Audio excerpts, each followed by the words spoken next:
Good morning, everybody. It is just before 7 a.m. here in beautiful Phoenix, Arizona. Or actually, it's kind of Phoenix, I guess, technically. Yeah. Chris Warden. Caleb Stevens. And we are here to live stream the 26K, the Sonoran Desert Cup Championship at Damn Good Run, presented by Viper Running and Mountain Outpost. The first thing, Caleb, that I noticed this morning when I got out here, it was much less warm than I expected. Yeah, a little breezy, a little cold. Chris showed up in shorts and a t-shirt, so he's ready to go. He's ready for the afternoon hours. The runners, I think, are going to be pleasantly surprised, though, with this. I mean, mile or two in, it's going to be nice and cool for them as their bodies heats up. So it'll be a good morning for them. Yeah, and one of the things about the history of this race has been going on, I believe, for 9 years, and I always associated Damn Good Run with the first race where I thought runners were going to collapse from heat stroke. Like, usually it's a very warm, you're talking 80, 90 degrees for a high, but today we probably won't even hit 80. And so I think we're going to see some really big numbers out there, particularly in the 26K. And that also has to do not just with the conditions, but with the field as well. I mean, we're talking about a field that is pretty robust. You have all of the runners from the Sonoran Desert Cup Championships, and as well as, there we go. But also a lot of other high-level local and regional runners have made their way here for the 26K. Yeah, and you think about what's on the line today, right? It's a championship, right? This is the finale. It's the first time, too. Yeah. You're the inaugural champion. Yeah, and they've got perfect weather. Especially Viper had their team out here this weekend as well, so a lot of really elite athletes are going to be running in this that potentially weren't on the list a week ago. And so when you think about what that means, and they're going to want to push, there's tons of competition, everybody's going to be excited out here, and the weather's perfect. So it really sets up nice. The front half of this course allows them to really get out of the gates quick, too. With this cooler weather, it's going to be exciting to watch who kind of makes a move early and what that looks like, both in the 26 and in the 40K. Yeah, I'm really curious to see how people navigate this course. Now, I think that it's the kind of race where you're not going to see something necessarily happen in the first quarter of the course, because the first 4 or 5 miles are actually really flat. Yeah. You have the point where you run from here at the boat docks here at Lake Pleasant, the Scorpion Bay area, for those familiar with the local geography, and you head over to the Waddell Dam, which is literally a dam across Lake Pleasant, and it's about a mile across that as well. And then you come across and you're still on like a very flat road surface, and then you come back on trail, basically paralleling on your return, and it's still very flat. And then finally, about mile 3.5, mile 4 is where you actually head down below the dam, and that's where things will get interesting. I think that simply because it is a flat, fast start to the race, that you'll see people kind of bide their time initially. Yeah, and the cool thing about this course is that there's a little bit of something for everyone. So if your strength is just like speed and kind of that raw speed, there's areas on the course where you're going to be able to really let it rip. If you're more of a climber and kind of a grinder, there's sections of the course that are going to allow for that too. And one of the things that we talked about in the pre-show earlier this week is that there's an out and back section there too. So for that 26K, it's going to be interesting for those runners to be able to say and kind of jockey and understand, hey, I know that's my competition, they're right there. Oh, they're real close behind me as they make that turn and cut back through. So that's going to be interesting to watch. There's tons of visibility on this course, and that is going to make it for an even more of an exciting race. Caleb, you're a fairly competitive runner, and you've ended up on a few podiums here locally. Do you feel better about a situation where you're out on a trail and you can't see your competition, or like, for instance, if you're running at Nardini and you can kind of see things and literally keep track? Do you feel more comfortable when you know or when you don't know? If it's a looped course, I enjoy that. If it's a trail course, I like it when I can see the person and I'm hunting. It's not as fun if you're the one being hunted, right? Yeah.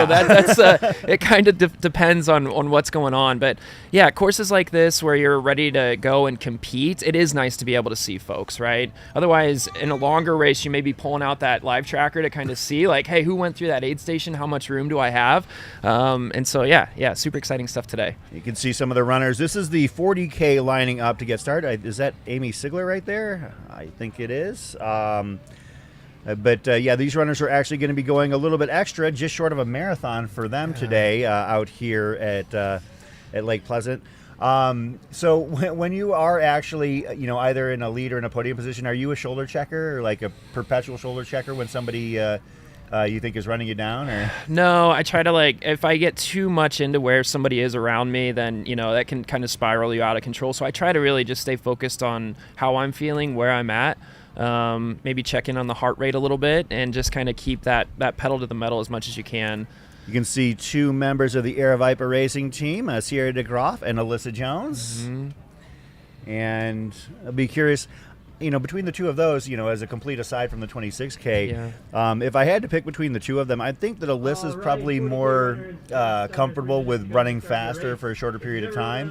I mean, it's one of those things where they're both excellent athletes, but I could see the 50K and below favoring Alyssa a little bit, whereas like maybe when you get up into the 100K, 100 miles, Sierra might be a little bit more at an advantage just simply due to experience. Yeah, and I know Alyssa has kind of tapered heading into this as well and is really looking forward to running it. I think Sierra has some pretty big goals out as well in front of her, so I don't know if she's tapered as much for this too. So it's going to be kind of the fresh maybe legs versus non. So that'll be an interesting race to watch as well. Yeah, I would assume that Sierra, having Western States in her view this year, going to be probably using this just as a very significant supported training run, really. Mm-hmm. But it'll be fun to follow that race as well. Yeah.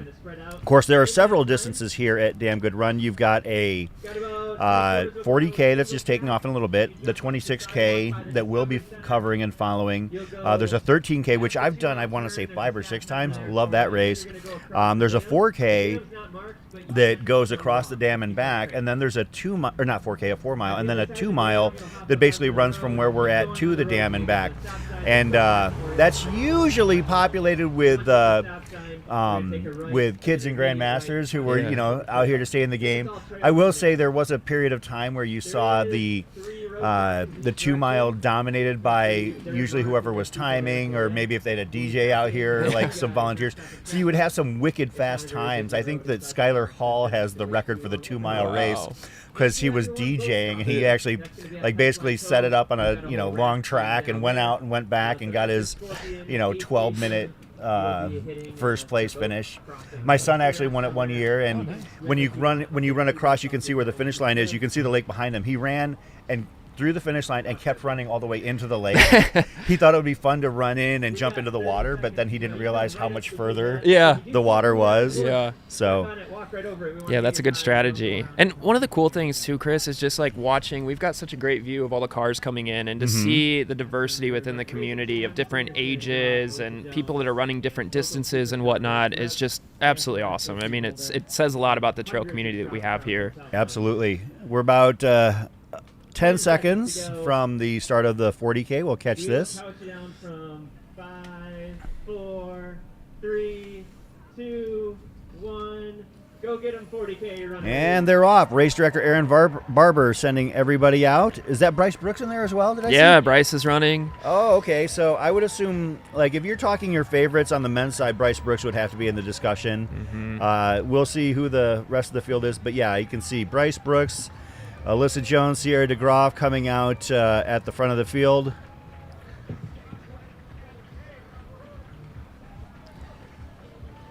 And if you're here for the 26K, 15 minutes. 26K, the race that we will be specifically covering, will be starting in about 15 minutes.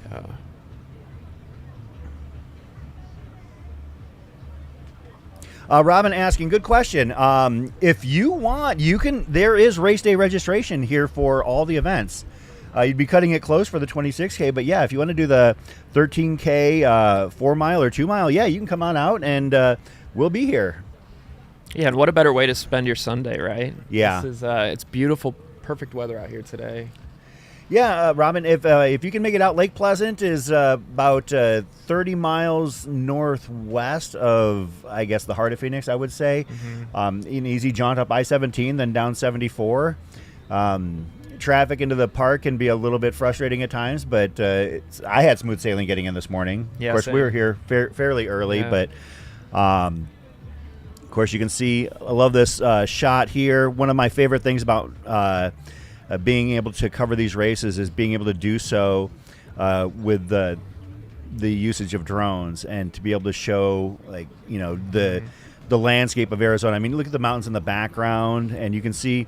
So the water level is a little bit low this year. Normally, the left-hand side of the shot here would be at least having some water in it. Mm-hmm. But could see that was Bryce Brooks leading out. Looks like Alyssa is still the lead woman, maybe in 4th place overall. But, of course, we're about 39.5K from the conclusion of this race. But be curious to see who that is hot on Bryce Brooks' heels, because Bryce coming off of a very solid run at Crown King just a month ago. Yeah, actually less than a month ago. Yeah, few weeks ago. Yeah, where he think that he and Courtney DeWalter were kind of in a boxing match, really, punching and counter-punching, heading up into the final reaches. But one thing that he learned is you don't outclimb Courtney DeWalter. Yeah, and that's one of the cool things about these races, right? I mean, even, you have your huge races that always attract that elite talent, but even the local races do too. And you said it earlier, you just never know who's going to drop in, right, on any given Saturday or Sunday at one of these Air Viper races. So really, really cool to see Courtney out there, and others, about a month back, Jim Walmsley, right, running as well. One of my favorite stories, to kind of piggyback on that, I remember a few years ago at the Whiskey Basin race up in Prescott, which is actually next week here. You can register at airviperrunning.com for that. I had a friend whose nephew was running, I believe, the 30K or thereabouts race. And he was super excited because in addition to, the first place, usual trophy or, award that you get, part of the award was also a bottle of this fairly expensive whiskey that was made in Prescott. And my friend Pat, shout out Pat Votruba, was super excited. He was introducing his nephew, who's like a D1 runner, but to all the people at the race. And so he was talking about, he's like, I can taste the whiskey already. And all of a sudden this guy gets on the shuttle bus to the start, and he's got a beard, and he sits down at wherever he was sitting, and another guy tapped Pat in the shoulder. He's like, yeah, so you can kiss that whiskey goodbye, because that's Rob Krar. And Rob Krar grabbed himself a bottle of whiskey that day, and my friend's nephew did not. Oh, wow. So, yeah, that's kind of the scene that you can get here. I mean, you can have, somebody like a Nick Curry, Jake Jackson, show up. It looks like we have Forrest Gump there too. Somebody's dressed up like Forrest Gump. There's so always you just never one. Know, man. Yes. You never know who the hot celebrity is going to be that shows up on any given weekend. Speaking of hot celebrities, I did see Nathaniel Chan out doing his workout. For those not familiar, Nathaniel Chan is a local Hoka rep. I don't think it's that's out of pocket to say that, but he's involved in a lot of the events and the setups and stuff. And so I know that he's actually out here, though not as a brand rep, but as a runner today. And he's part of our Sonoran Desert Cup. Pivoting to the field, we have talked off the air about the women's race maybe having a little bit of upheaval here. And I'll start, and then you can expand upon this.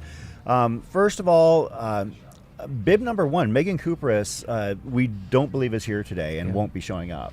Yeah, Megan recently moved to Washington, I believe, and so I don't think she's going to be able to make it back today. So, it'd be great to have her out here running this. I mean, she's such a great athlete, but also a member of the Air Viper racing team. So we'll definitely miss her today, but still a really good list of runners that are vying for that top spot in the 26K on the women's side. Yeah, and another name. Hey, Jordan, can we pin the live runner tracker to the top of the chat? Thank you.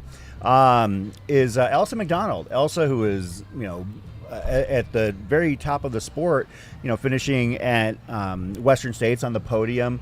Elsa is running as far as we know. However, you've got a little bit of intel in regards to what to expect today. Yeah, I saw some stuff through Strava. It sounds like she's had just a little bit of a nagging injury, but had some good workouts, it looked like, this week, and has been doing a ton of biking. So it'll be interesting to see kind of how her day goes and how much she's really willing to push it.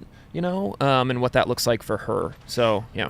Yeah, I haven't seen anything necessarily that she is registered for on Ultra Sign Up, but you never know. I mean, who knows? Maybe she's training for something like Canyons and going for that last second golden ticket or something. Yeah. So, be interesting to see what we get out of her today.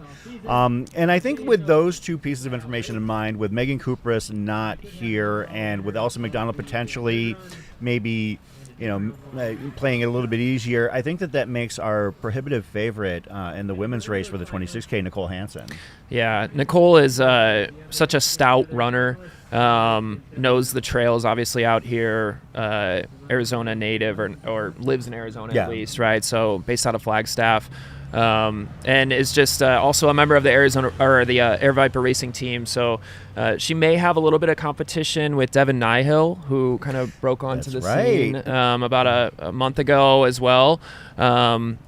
But Devin also she's going to be racing Whiskey Basin next weekend as well, which will be her first ultra, which is going to be super interesting to see kind of what she's willing to do today. Is she kind of putting all of her chips in today's race, or is she going to be looking more towards next weekend, Whiskey Basin 60K? So that'll be an interesting one to watch as well. That's an excellent point. Yeah, I mean, we saw Devin Nyhill bust out into the scene at the Cave Creek Thriller 24K at the very beginning of the season, and she ended up finishing second to Megan Kupris out there, and it was a very close race until the end. Basically, what I was told by both competitors is that Megan was basically what Devin thought to be, maybe 20, 30 seconds ahead of her entering the final climb, the Go John climb out at Cave Creek Regional Park. And Megan having a lot more familiarity on the trails with Devin. It was her first trail race. And Megan, did what she does and kicked up the mountain and held off Devin by about 90 seconds, I want to say. But Devin acquitted herself very well. Finished second, I want to say, at Mesquite Canyon as well. So yeah, to Nicole. To Nicole. So she's been right there, and who knows? Maybe she'll have maybe she wants to take this one down because she hasn't taken one down yet. Yeah. But also, maybe this is somebody that we're going to have to keep an eye on as a potential future member of the Air Viper racing team. Yeah, absolutely. And the other interesting thing with today's race being on Sunday, that turnaround is 1 day shorter than you would typically have between races, right? With Whiskey Basin starting on Saturday. So you're going to have kind of one less day to recover there, which I'm sure is on her mind as well. Yeah, that's an excellent point. I didn't even take that into regard. When you have a Sunday event, it definitely that extra day, which a lot of times would be dedicated to rest or something like that. That's definitely going to potentially play into her turnaround here. Looking around at the rest of the field, we do have some other members of the Sonoran Desert Cup chase, because you had to qualify to be in the Sonoran Desert Cup. I see that I can see Brittany Lump is another member of that field. Lindsay Yazzie. These are mostly locals. Megan O'Connor. Lindsay Mastery. So, yeah, there's a handful of runners. One runner that we didn't talk about as she's not part of the Sonoran Desert Cup, because the Sonoran Desert Cup is kind of like a race within a race. Yeah. And that would be Lindsay Diepold. Lindsay Diepold is a pretty fast runner here. I know that she's logged 55 plus during the 12-hour at Hotfoot Hamster. She's a pretty solid ultra runner, but this would be a step down in distance for her. But I think that I could see her, making noise and potentially making the podium as well. Yeah. We did have a couple of names that we weren't familiar with that we started to talk about. One of them was on our pre-show was Christina Cooper. Mm-hmm. That was a name that we happened to look around and see that Christina from looks like South Carolina has a 17-12 mile PR and a sub 4 hour, a 3:49 PR in the 50K at the Marine Corps back in DC in 2023. So, these are names that we're not familiar with personally that we might have to get really familiar with here moving forward. Yeah, and one of the interesting things on the Ultra Sign Up, is in that 100-mile race, there's 400-meter splits which is pretty interesting. Yeah. And so you think about, like, she threw down that 17-hour 100, but then she has a 400-meter split in there of a 132, which is pretty fast, Yeah. right, too. So she's got that speed in the short term too. So you think about the 26K distance, where that speed's going to be a little more important than in some of the other races. It'll be interesting to see how that translates for her out here. Yeah, that's a definite, like, high-end track workout for me personally. Yeah. If you're throwing down 130, 132, 400s, do a few of those and that's your training run. Yeah, So exactly. you can see a great shot of the start line here. You can see the shores of Lake Pleasant. Orange and black ribbons, orange pin flag. Not sure if they can hear it on the live stream, but our race director, Aaron Barber, who was with us on the pre-show, is giving final instructions for these runners as they have just a few moments before they start. About 2 minutes and change. You can see there's Joe Boucher, Air Viper Racing Team, bib number 15.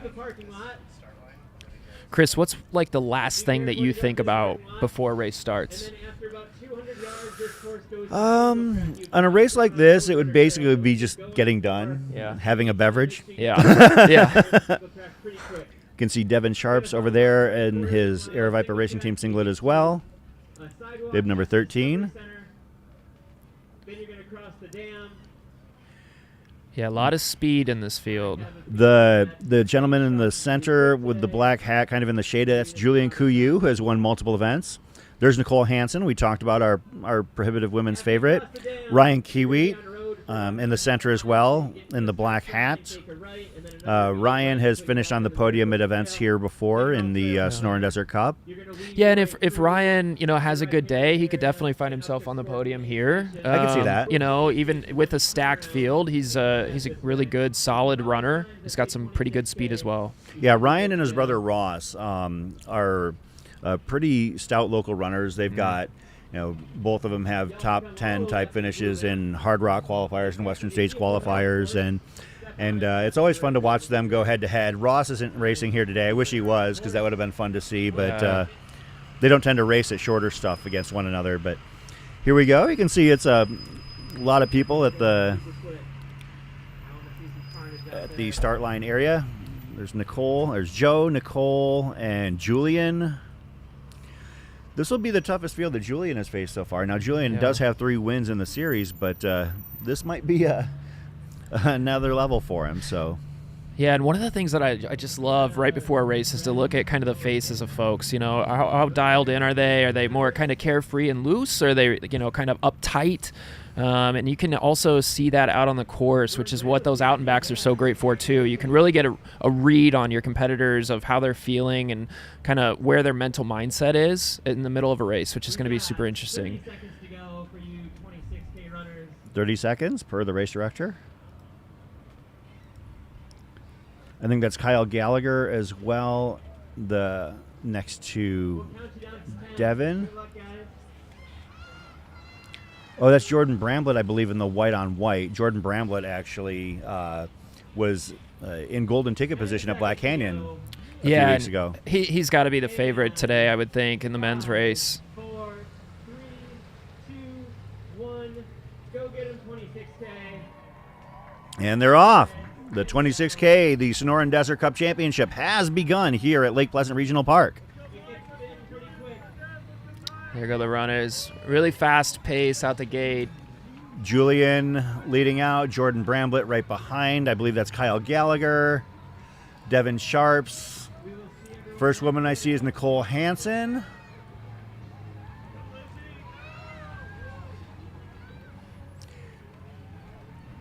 And I believe that there was well over 150 runners in this event, which is a whole lot for a local 26K, that's for sure. Yeah, and it was over 700 total, I think, is what they across said. the the board. across all distances. But yeah, I was super impressed with how many people were in this race, and yeah, I think that it earlier this week it was 155, and I think that they said they got up to close to 170. So. And there's actually, it's not just the the elites, it's it's everybody. Like you can see, there's a group of hikers actually still here at the start line. As you can see, Jordan and Julian coming out hot. Yeah. There's a group, they call themselves the True Tribe, and they're all wearing purple shirts today. And they're not particularly concerned with whether they're finishing first or second, but they just want to get it done. And they're also big supporters. They will take on entire aid stations themselves at like Haviland 100 and across the years.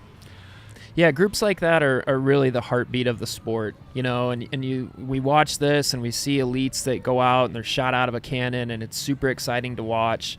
But the heartbeat are the folks that are at the aid stations, that are going out in groups together and that are doing the same distance as everybody else. But they just have such a passion for it, and it's good to see. So this first stretch of trail, as you can see, Jordan Bramblelet and Julian Kuyu leading out on the men's race, is very runnable. It's very flat, very very friendly to those that want to come out hot. A slight downhill. Now they'll have a sharp little uphill climb as they actually get to the edge of the dam, and then they'll have a sharp climb and then a sharp descent down onto the dam, which is absolutely flat. Mm-hmm. But yeah, you can see a few people choosing to open up fairly quickly here. Yeah, and I was wondering if anybody was going to try to bury the field early, right? We've got this kind of stretch here that's incredibly runnable, and then you're going to go onto the roads and have a nice stretch on the roads. And if you can open up a 1 minute, minute and a half lead heading onto the trails, I mean, in a 26K race, that's a pretty sizable lead early. Well, and I can see that, but I think that it's just almost too runnable. Yeah. Like everybody's just too talented. Like if it were like a mountain start or a sharp descent start, like maybe you could have somebody who specializes in that try and open up that gap. Yeah. We might see it here. I mean, obviously we're going to follow them, and we'll see who gets to the dam first and who approaches the dam as is it something that they're going to put on cruise control, or is that where they're going to actually try and put the pedal to the metal? Yeah. There is the parking lot. You can see obviously full of runners. I can see my car there. Runners still coming in because we're not even halfway done launching the distances out here. You can see our Mountain Outpost tent. That's where we're at. Of course, you can see I believe that would be, there we go. Yeah, there's looking north. So just north of here actually is where the Crown King Scramble started a couple weeks ago, and that's a 50K that takes place here. Of course, one of the more popular buildings here at the regional park right before a race is the facilities. Or are they locked? I know that sometimes, oh, nope, they're open. I know that sometimes they'll lock the facilities because we do provide our own porta potties and hand washing stations and everything like that for the runners, and sometimes runners are a little bit unwieldy when they use the restrooms at events. So, but shout out to Maricopa County Regional Parks for allowing us to host all of these great events and to showcase what this area has to offer. I mean, have you gotten a chance to run at most or all of the regional parks? Obviously, you've been here, in Arizona, about 3 years? 2, yeah, it'll be 2, okay. Yep. Yeah, I have. It's they're all so unique, and a little bit different. You can, if you're a trail runner or hiker, you can get everything that you want at these various parks. If you want to have nice smooth trails, you've got them, and if you want to do more climbing and have it be a little bit more rugged, you've got that too. And one of the neat things is you don't have to drive for hours and hours to get it. Yeah. You can spend quite a bit of time out on the trails, and then you can swing by your favorite restaurant on the way home, grab a drink, whatever you want, and it's just incredibly convenient. Yeah, we have. I actually ran out at the McDonald's yesterday getting my training run in, and that's one of the things I'm grateful for is that it was from where I live, it was 35 minutes to go out and get a place where I could literally jump into the mountains and do, I think I did about 3,200 feet of climb in 14 miles. And, that's, something that we're afforded here. And I will say right now, it is very nice weather-wise, like for those kind of long runs. In another week or so, it's about to get really nasty. Yeah. So that might draw to a close. But for right now, it's like this is one of the best weekends that we'll have until October. Yeah. I don't think that it's going to be much warmer than, maybe mid to upper 70s here today. So. Chris, that's a pretty big training run you had. Do you have something big coming up, or what I'm obviously trying to up my mileage, but I've got Western States coming up in deal. June. So, well, no, I mean it's a huge deal. It definitely has taken over my life. Outside of the live streams and my 9-to-5 job, those are basically if you don't see me on a live stream or if you don't see me in the office, I'm obviously like on the trails trying to get ready. So yeah, it's gonna be awesome, man. Well, Susan, thanks for tuning in on this live stream. And if you're interested in following particular runners, we'll do our best to cover as much of the front of the field for this race as possible. But if you're interested in certain people, you can check the live tracker at the top of the YouTube chat. And thanks everybody for tuning in. Once again, Caleb Stevens here with myself, with Chris Warden, and we are covering the final race of the DRT series here in Arizona. Basically, this is kind of like a season ender. The original focus of the Damn Good Run, I remember, was as almost like I think that at one point, the way that it was set up was that Aravaipa set this up as a thank you. And this would have been about maybe 2016, 2017 or so, but the very first iteration that I can remember was we got an entry into one of the distances simply based on whether or not we had volunteered over the course of the race season. Oh, wow. So, and then at the very end of it, I know they had like a sheet cake with a, thank you volunteers. And it was kind of like a year-end party, and I know that certain organizations do that as well. I mean, you're obviously very familiar with Ornery Mule Racing. Shout out to Michelle Hartwick. Yes. And I know that she does an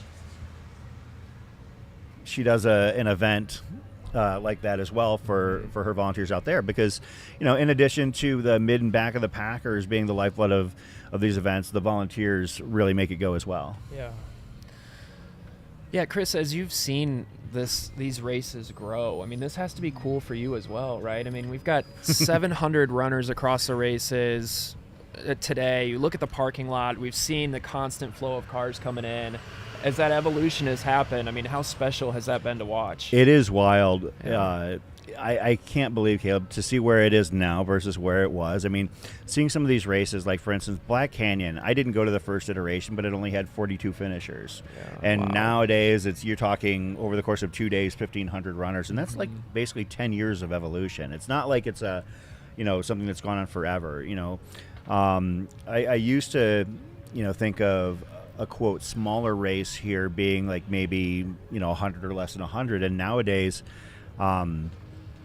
all of the trail races here tend to have anywhere from 400 to 800 runners on a regular basis. We mentioned we have 700 plus here across all distances today. I'll see if we get a final tally from race director Aaron Barber, but the evolution and the popularity of not just Aravaipa but trail running in general, because you see it everywhere. I mean, races that now have wait lists or lotteries. I mean, a few years ago, it was only, your Western States, your Hard Rocks having those kind of entry barriers. And not that it's a barrier to entry. I don't think anything on the Aravaipa schedule has a lottery yet, but it's one of the things that we were talking about as a potential concern for some of the bigger events down the line. Is it going to be in a lottery system? But that's because there is so much, demand for these races. I mean, they wouldn't be putting them on year after year if people weren't running them. Yeah, and it's every weekend too, and that's what's most incredible. Tell me about it. It's not the same group of people necessarily that are running every single race. It's the community is so large that every weekend it's filled with folks from all walks of life, which is so cool. And you just see the folks walking past today that this one thing brings so many people from different backgrounds together, and it's really neat to watch. We can see we have got our first shots from a bike follow cam on course. So that is the actual first single track after the dam. So they have a very short single track stretch, like less than a mile, coming from the start line, and then they run across the dam and onto a paved road, and then you can actually see on the far right hand side of the screen the paved road that they come down. You can see a runner actually moving from left to right, but then it looks like we're following our first. Given that that's an I think that looks like an Air Viper Racing singlet. It's kind of hard to tell. So we actually have a screen that's almost too big for our feed because it's a little bit pixelated. I'm looking on my laptop screen, and it looks like it might be a racing team bib, potentially, or a racing team singlet, potentially. 10 minutes just to clear some of the line. So we don't want everyone to be rushing the line. They're going as fast as they can, but it's not just 1 or 2 people. I'm thinking that might be. So don't worry. 10 minutes. Let's see, we're at 7:26. If you're starting at 7:30. Well, it wouldn't be anybody from the 26K yet. Yeah. That would be about 3 miles into the race. 7:45 starts are going to be 7:55. That could be Alyssa or Sierra, maybe? Yeah. Start remains the same at 8:45. Alyssa has a white hat on, but I Okay. can't tell if that's... It's a little bit tricky, but That looks like they're wearing a vest, though, right? oh, yeah. Yeah, so that probably wouldn't be Alyssa or Sierra because I would assume they're not wearing a vest.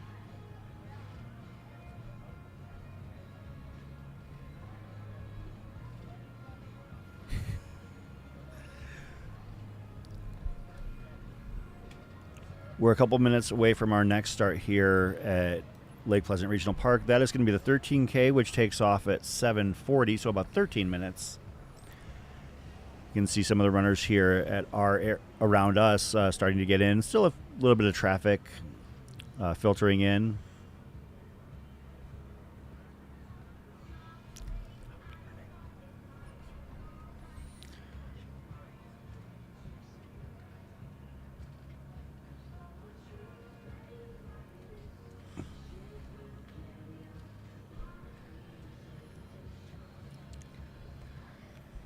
Looks like we've got, okay, so we've actually got both our bike cams there.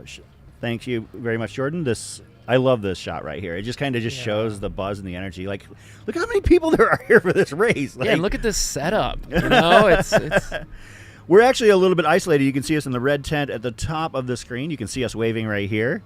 But, and we're actually kind of directly in the sunlight. But I will say, Caleb, we're about 5 minutes from getting a reprieve from it. Yeah. So the sun is actually, we're facing basically due east. And so the sun is like right in our faces right now. But yeah, this is a great shot right here. You can see the runners actually come out from the bottom of the screen here, and they're going to take a left, and the trail is going to parallel the road. But then if you can scroll back down, I'm not sure who's on the call here, but they're actually, so this is going to be basically the second half of the race over here that you can see taking place in those trails over there. Like, that stretch right there is the back end of the 13K and basically the midway point of the 26K. Mm-hmm. So, yeah, in our first check-in, we should get around 5.4 in, it looks like. Mhm. So if we think about, I don't know, if they're running sevens, yeah, probably in the next 12 to 15 minutes, we should have the first runners going through there for the 26K. shout out, Kyle. Thanks for tuning in. Hopefully we're not precluding you or keeping you from your long run. Hopefully you're going to get out there and enjoy the weather.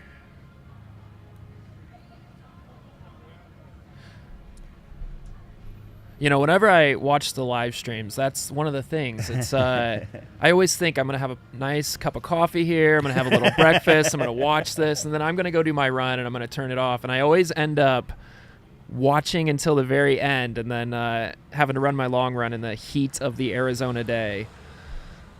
Well, one of the things about, and you know, this is a Sunday race, so it's a little bit different, but you know, I am grateful to our audiences that tune in for these events simply because I know that asking people to tune in on a Saturday or Sunday morning, you know, when they should be out there doing their long run or maybe, you know, running errands or stuff like that, this is kind of an imposition. Yeah. So I'm grateful to have these audiences tune in and watch these events, and in some cases watch runners that they know and care about. In some cases, runners that they've never heard of before. You know, I mean, you know, this is a pretty stout field for a local event, but it's not like it's an event that is really, oh, this is a wonderful little shot here. Yeah. Of the dam and the runners going across it. But, you know, like what you're doing out there following as an audience, you know, we appreciate you for that, definitely. We wouldn't be doing it if people weren't interested. But this is a really cool shot right here. I really like this. Yeah, and this dam is only open this day a year, right? Yes. Nobody else can cross it, which is a kind of a fun tidbit on this course.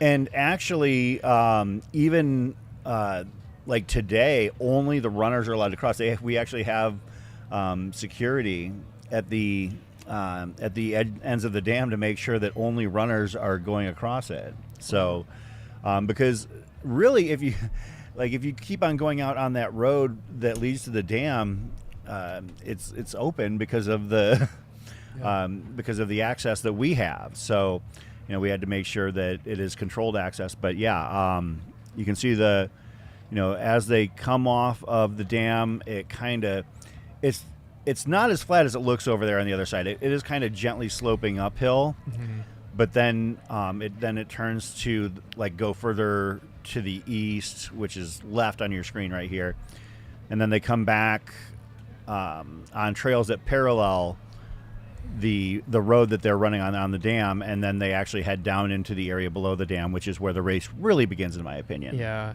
and one of the things that you were just talking about with the audience and them watching, I would say to the audience too, you can learn a lot by watching this. So it's fun to watch the action unfold. But one of the things that I love is just how do people process through an aid station? What types of gear are they wearing as things warm up? Are they doing sun sleeves or ice bandanas, or what cooling techniques might they use, especially in that 40K? And so as you're watching this, don't just focus on the action and the folks that are running, but pay attention to how they're getting through the race, what their nutrition even looks like. Sometimes you can pick up some really interesting things on the live stream watching stuff like that too that can help make you a better runner as well. Of course, that is the other side of Lake Pleasant Regional Park. The water levels are quite low this year. They're higher than they were a couple weeks ago. So this is actually, it is rain-fed to a degree. It's also water controlled from the Colorado River. So they've actually been doing a fill of it over the last few weeks. But the water levels here are still fairly low at this point.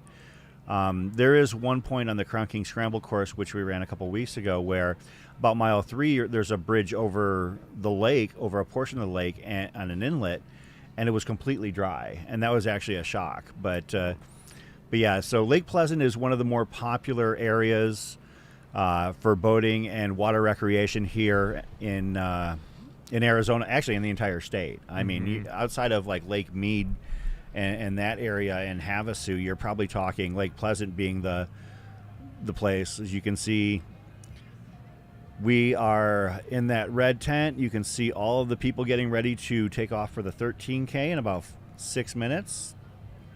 You can see a full parking lot. And so this boat ramp is actually not in use anymore. The actual true boat ramp is a little bit to the west of us, but as you can see, the boat parking on the upper right hand side of your screen, there is a marina here that has a restaurant and some large boats out there. You can see, I wouldn't say yachts, but you're talking 40, 50, 60-foot boats out there on the other end. Almost like houseboats. Yeah.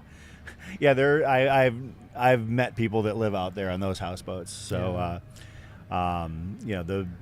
it's definitely a different lifestyle. Yeah. It's probably the boating equivalent of the quote dirtbag runners that do the van life. Yeah, and there's a lot of folks that will do an RV or something too, or a camper, and put out there for the summer to have access to it. So it's kind of a nice spot. I mean, roughly 40 minutes or so from Phoenix, kind of northwest. So it's a great getaway, especially when it's 115 out here and you can jump in a water that's 90 degrees because it's boiled all summer long, but it still feels nice. The only drawback to Lake Pleasant that I find is trying to leave here maybe on a late Sunday afternoon, maybe 4 or 5 p.m. The road access to Arizona 74 is absolutely ridiculous. Yeah. Trying to get there, it's a T intersection with no traffic controls other than a stop sign, and you'll have people on that cross street going 75, 80 miles an hour. Oh, we've got runners, I believe. We're gonna head over to the start line. We will get you going. Oh, let's see. 5 minutes. They've got sleeves on. Yeah, this has to be the 40K, right? Yeah, to be this far into the run. I mean, the well, it could be, let's see, 7:36, so you're talking 20 minutes. It could be if this is Descent from the Dam, it could be a leader in the 26K, but I just don't, like, it's not Julian, it's not Jordan. Yeah, and I think they also have a vest on, so Yeah. It's not Julian, not Jordan, not Devin, not Joe. All right. Welcome So, to the Damn up. Good Run 13K. Which aid station is that? If you Okay, so this is Agua Fria aid. or even if you have, we're going to be marking the course today. I see somebody with a Crown King sweatshirt, one that I've actually lost or had lost for me 4 different times. I'm going to have to... Oh, that's Alex Flores. That's got to be Alex Flores because he ran it that year. No, Chen. That's Chan Ma. Chan Ma, the head of Ghost Head Racing locally. Shout out to our friends at Ghost Head Productions. Chan is definitely a great guy and a huge asset to the community here locally. I don't know if you've gotten a chance to run any of his events, but I haven't. But yeah, I mean, Aravaipa obviously being the big name in local in Arizona running, but there are other organizations, and you know, for the most part, it's a symbiotic relationship. It's you know, and Chan does some low-key events that have really picked up steam locally. So if you like to run a lot of mountains in a short period of time, you know, Ghost Head's your jam locally in the city limits. But so there's Agua Fria aid. Looks like a well-stocked aid station. Oh yeah, Runners are going to be pretty excited when they get to that one. See how far into the race is Agua Fria? Looks like a little over 5. 5.4? Okay. Yeah. At about the 7 or 7.5 mile mark, there is a critical junction. It'll say 13K critical turn ahead. Okay, so these runners You're are... going to take a right turn, and the longer distances go straight. So you're going to want to make that right turn and go to the finish. That's the descent off the dam. And make that right turn, or else you're going to end up... I just don't know which field we're looking at. We could be looking at the back of the 40K or the very front of the 26K. This looks like 40. Okay, so this is the back of the 40K. Oh, Hey. we did have... Yeah. That was Jordan Bramblelet right there. Yep, there we go. Okay. So we have our first eyes on the 26K. I didn't see who was 2-3, but I did see Jordan Bramblelet come flying down the hill right there in the white on white. 5 minutes behind you. Don't let them catch you.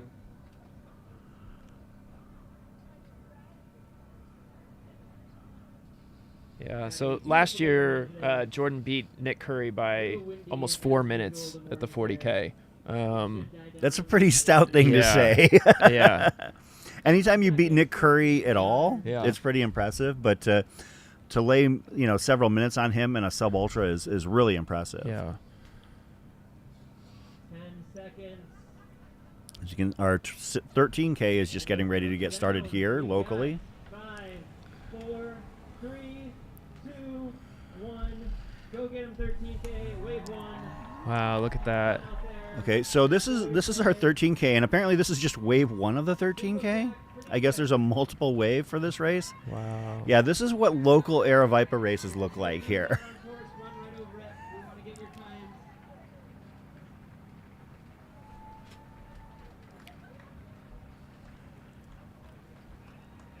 Have fun out Yeah, I have a there. One.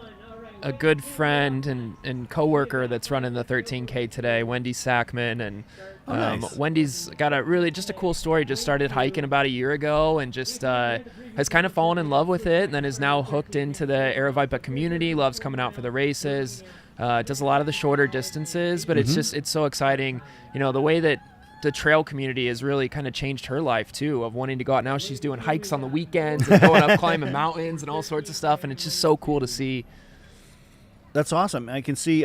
So Matthew Hamilton is leading out. It looks like Matthew does a lot of the Athletico medical help at these races. So this is the bottom of the descent from the dam.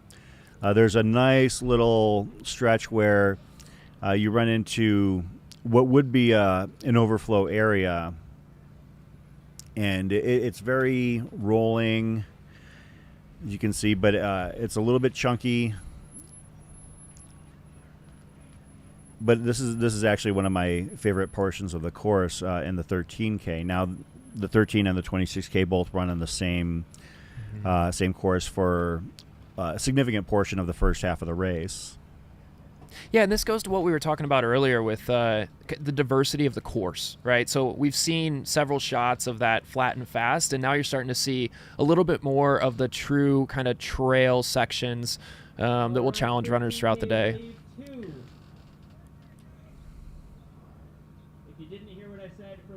No worries, I'm going to say it again.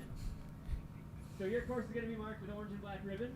That denotes the correct way to go. One of the things about the bike cams is that we are still, in the, I guess, infancy stages of having bike cams, and these are volunteers, and we're grateful for their help, and these are not your professional Red Bull riders, and but. I have seen sometimes where our bike cams will, hit some of the more technical, chunky stuff on the course and kind of fall back a little bit from the runners. It's just, we want them to obviously be exercising safety first and foremost, but, we're grateful for the shots they provide. I mean, 4 or 5 years ago, this was a pipe dream to even have these kind of feeds, especially down where they're at. They're in a very low area, like down in below the dam. Yeah, and let me say this too: is somebody who's first day here on the job, I can't imagine, as nervous as I am just sitting here, I can't imagine riding a bike on these trails trying to film someone with a camera. So that has to be pretty nerve-wracking for those folks out there too. So they're doing a great job, and yeah, it's great to have these shots. I never would do it. Like I've done some follow filming, but I usually actually do follow filming at like flat races, or like I'll do that at Desert Solstice or at Javelina. I'll do it in Javelina headquarters, or maybe out at like one of the, lower aid stations. But to do it on some of this stuff, because this is fairly technical terrain here, for sure, down at the bottom of the dam. So. Shout out to our volunteers who make this all possible. Of course, it wasn't bike cams, but it was follow cams that if you got a chance to see on YouTube, our Mountain Outpost coverage of the Mesquite Canyon race, where we had follow filmers on Jim Walmsley and Eric LaPuma, and they got worked. Yeah. They really got worked. Yeah, Bryce Brooks, who is in the 26K. No, he's in the 40K. 40K. Yeah. So Bryce was out there, and watching him try to keep up running sideways with Jim Walmsley was a highlight of the day for me. Yeah. Well, after Bryce got done filming Jim, because I actually passed Jim on course going the other direction and shouted out, what's up. And then a few moments after seeing Jim, I saw Bryce, and he was cooked. Yeah. And is this wave 2 of the next wave? This is wave 2 of the 13K heading out.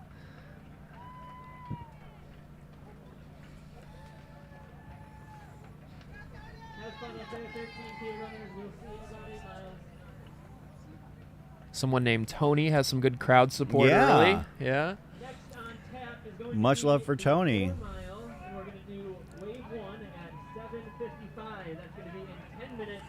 Somebody just waved over. Was the shorter woman over there? Was that who you were talking about earlier? Oh, yeah, that's Wendy. Yep, there she goes. Yeah. Yeah, to me, the 13K at Damn Good Run is actually like a perfect Sunday run. Like if you had a long Saturday run where you had to go out and get your big mileage, your big vert, the Sunday run here, the 13K, is a nice gentle run where it's flat at the beginning. You get some, some technical stuff when you actually get below the dam, and it's a lot of fun. You have a climb out of it that's deceivingly tough, and then when you get done, you actually have a nice little steady ridge climb, and you actually will cross the street into the finish line down here. But when you get done, the beer garden is starting to fill up. You can see everybody just kind of, hanging around together at the start finish line. This is one of those races that I feel like more than most people are not in a hurry to leave. Like, I will say that the crowd tends to hang around at Damn Good Run a little bit longer than they do normally. So yeah, and that's one of the things got me thinking as you said that runs like this, if you're in the community or you're not sure how to get involved in the trail running space, it can be intimidating, when you're first trying to get into it. And so, I'd encourage anybody out there that's watching this that doesn't know how, to get involved. Come sign up for a race like this. Just do the 13K option or one of those and just be around the community. And to your point, it becomes just such a great atmosphere, a great hangout after the race where you can really meet a lot of folks, go to the beer garden, hang out, spend time with people on the trails. It's a great way to get your foot in the door and meet a lot of cool people and become more involved. Yeah, for in my case, my first experience was running at our local group run events. We have the Aravaipa Group Trail Run community, and our weekly runs will bring anywhere from, I would say, between our Monday and Wednesday runs, anywhere from 60 to 150 runners, depending on conditions and which trailheads we use. Our Mondays are always at South Mountain at the Pima Canyon Trailhead, for those who are familiar locally. And on our Wednesday nights, we actually rotate around different trailheads in the valley, and we always hang out at local establishments. We try and do like locally owned and operated tap houses, breweries, and whatnot. And you had multiple pace groups on those too for folks that are unsure, where they'd fit in. There's a spot for everybody. We now have a hiking group each week too. Awesome. Like for each event, we have somebody who's usually leading a hiking group that'll maybe go just like 2.5 miles, and maybe in 45 minutes or so, giving people the opportunity to. In some cases, it's people who are out there for the first time. In other cases, it's people who are injured who would just want to be, part of the community. And then in other cases, it's people who just had a long run or long race who are, we'll have people who are, big time runners who, sorry, I don't know what the speed is, but,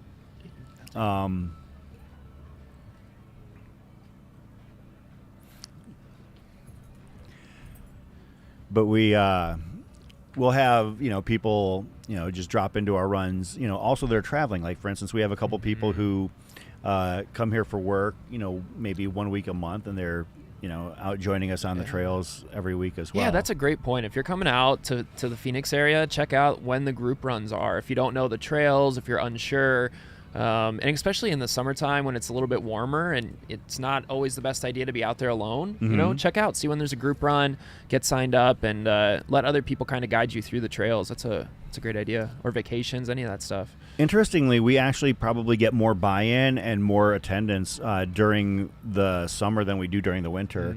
Even though you'd think the winter is going to be when it's more enjoyable to run, but it gets dark very early here in the winter in Arizona. And people would rather run when it's 105 and sunny than 60 and dark. Yeah, and we've got our Here we go. Is our first folks coming through there? First folks at Agua Fria. Those would be 40K. Yeah, 40K runners.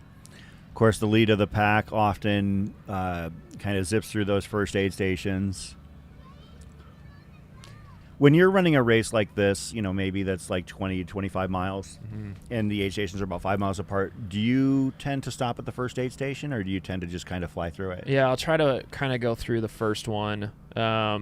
And then, in short races like this, I mean, any race, but it's really important that you get in and get out quick. So what I always try to do is have that have that bottle or have that flask open and ready to go, so it's just a quick pour. You don't want to take the time to stop, pull it out of your vest, unscrew it, and do all that stuff. You want to be ready in and out and keep it moving. I think that's Ryan there. Yeah, Is that's that Ryan Kiwi. Yeah. So this is the 26K field. Because Ryan is in the 26K. Ryan's yeah. in the 26K, yeah.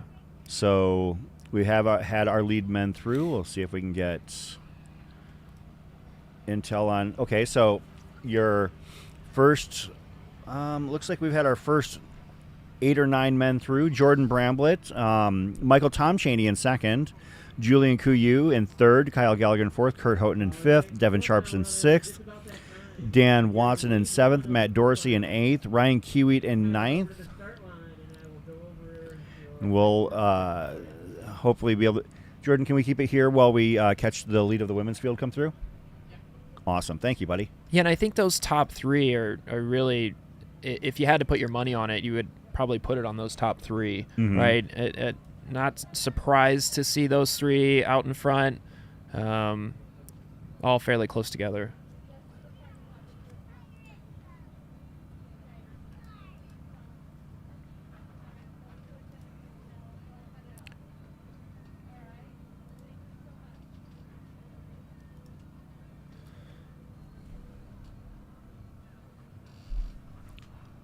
Yeah, and some fun stuff here on, we've talked a little bit about Jordan, but Michael, who's running in second, so he won Coldwater Rumble 40K, and then followed that up by winning Copper Corridor by 17 minutes and set a course record by 2 minutes earlier this year. We just saw Joe Boucher go through. Oh, there's our lead woman, Nicole Hansen, right there. Nicole Hansen, our first woman through Agua Fria Aid. Basically about a third of the way through the course at this point. Down to Roadrunner Trail, so you will be hitting single track in about 200 yards, 300 yards after the start of your race. If you're going to gun it, go for that course record. I'd recommend getting out quickly. After about 3/4 of a mile on single track, Aaron Barber, race director, giving instructions to the 4 mile that'll be starting here shortly. But this is the Agua Fria Aid where we're seeing the lead men come through. And we've also had our first woman come through as well, Nicole Hansen. Turn around right at that cone. If you go farther, you're on the wrong course. So make sure you hit the cone, go around it, come on back, and then it's the same way back. It is a true out and back. We're also getting some of the 40K runners mixed in as well. There's no timing mat or anything on the dam, just the cone there. So it's all in the honor system. Yeah, and in the 40K going through there, we had a 3-way tie at the top on the men's side, all coming through. Looks like all 3 are running together. Make sure you're being careful through the parking lot. Matt Toby, Bryce Brooks, and Edward P. Down onto the trail, so watch your footing there. We've got 40 seconds for the Looks like first wave of the Sierra and Alyssa are 1-2, Jill Gibson 3rd, Coco Miller 4th on the 40K. And then come back here, take a dip in the lake, cool off. 20 seconds. So Devin Nyhill, I wasn't sure, but I wanted to confirm, but that was Devin Nyhill in second. Another interesting name in the on the men's field, Cyan Lupowitz coming through in 12th.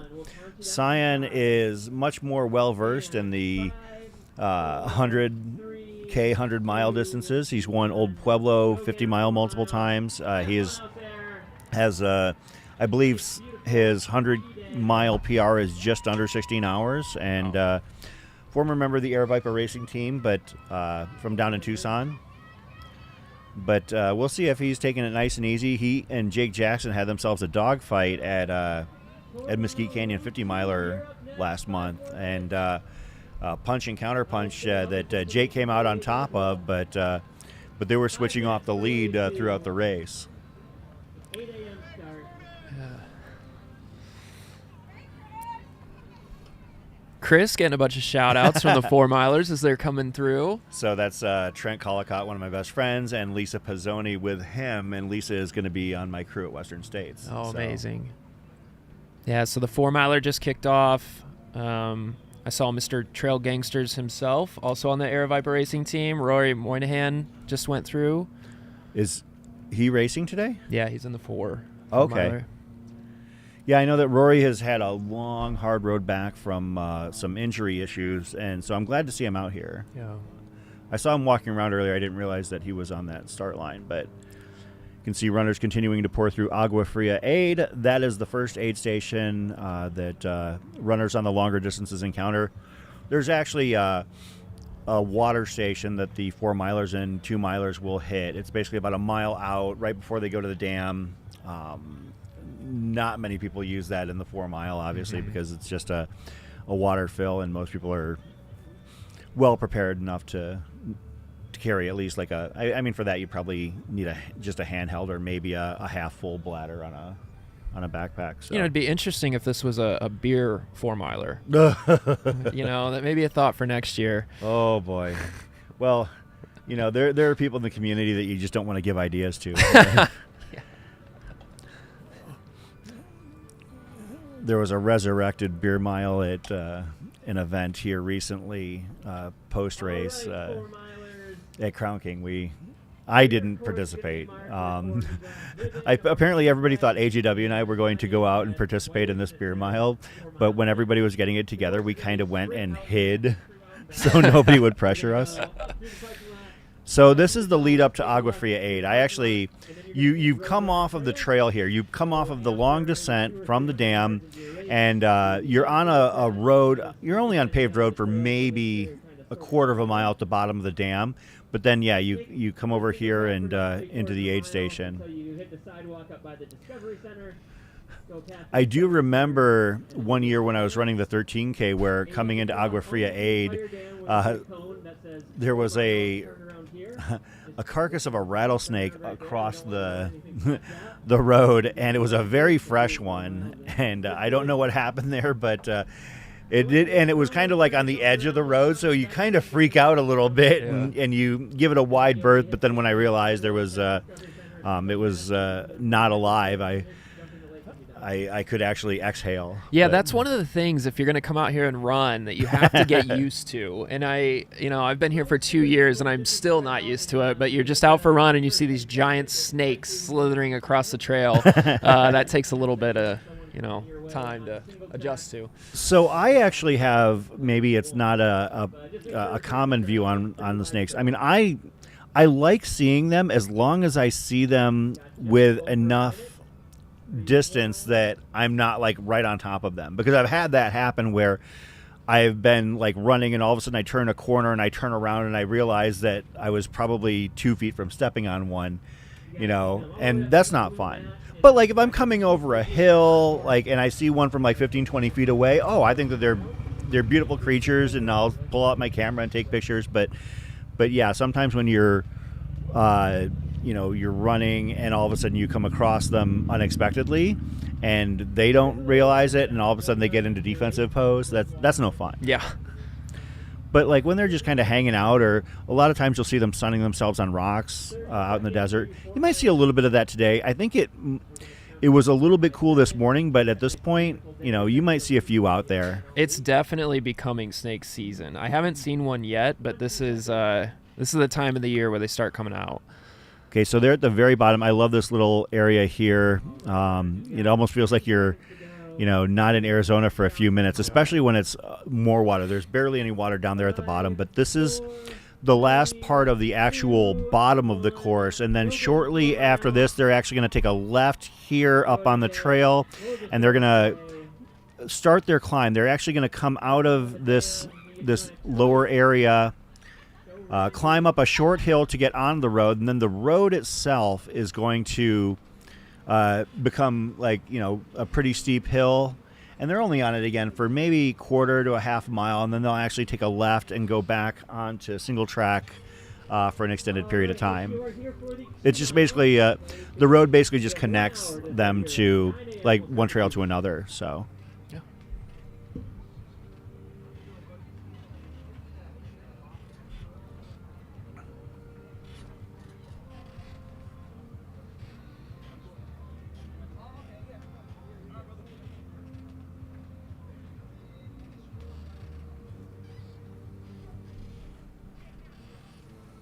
Looks like is this another way for the? I think it's another wave for the 4 mile. Okay. See, looks like that's Des Clark out there. Des, former Air Viper racing team member, coaching locally. Might be out there with some of her runners.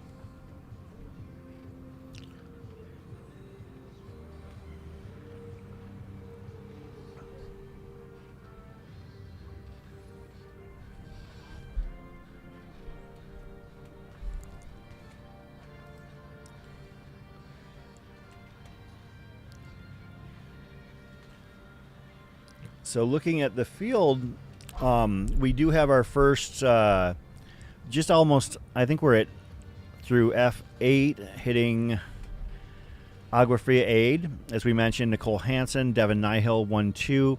Kylie Breeze, somebody we weren't familiar with coming in. We might have to do a little bit of digging on Kylie. Brittany Lump in 4th, Chelsea Marshall in 5th, Angela Karen in 6th, Audrey and Cenus in 7th, Christina Cooper, the aforementioned South Carolina runner, in 8th. Mia Hazel in 9th. A few names that we're going to have to cram and get to know here really quick. That's one of the things I do love about some of these smaller local level races is that there are going to be a lot of people we're not familiar with. A lot of times we'll have drop-ins of people who are not locals. Sometimes we'll have people who literally have nothing on their ultra sign up. And you know what? That is the case with Kylie Breeze. Yeah, I only see one event, if this is the same Kylie Breeze, a 50K back in 2019 in New Zealand. Interesting. Of course, when this happens, as you can see the course where it actually hits the road here, what happens is that we end up having to search other running resources. And this is what happened when I was trying to learn more about Devin Nyhill when she originally popped up on our radar. So if it's not on Ultra Sign Up, maybe an Athlinks or that kind of thing. Yeah, folks that are more maybe marathoners, half marathoners, that information won't be on Ultra Sign Up, so we have to do a little bit more digging. Just because they don't have an Ultra Sign Up page doesn't mean that they're not, have a big running background. If this is who we think it is, Kylie Breeze's PR for the marathon is a sub-3. That would be at Big Bear. Let me see if that matches up age-wise. That would be 40 to 44. Yeah. Wow. 3:26 at the Kylie London Breeze. Marathon. Yeah. So Kylie Breeze out of Flagstaff, currently holding 3rd, 41 years of age. Yeah, that's. Wow.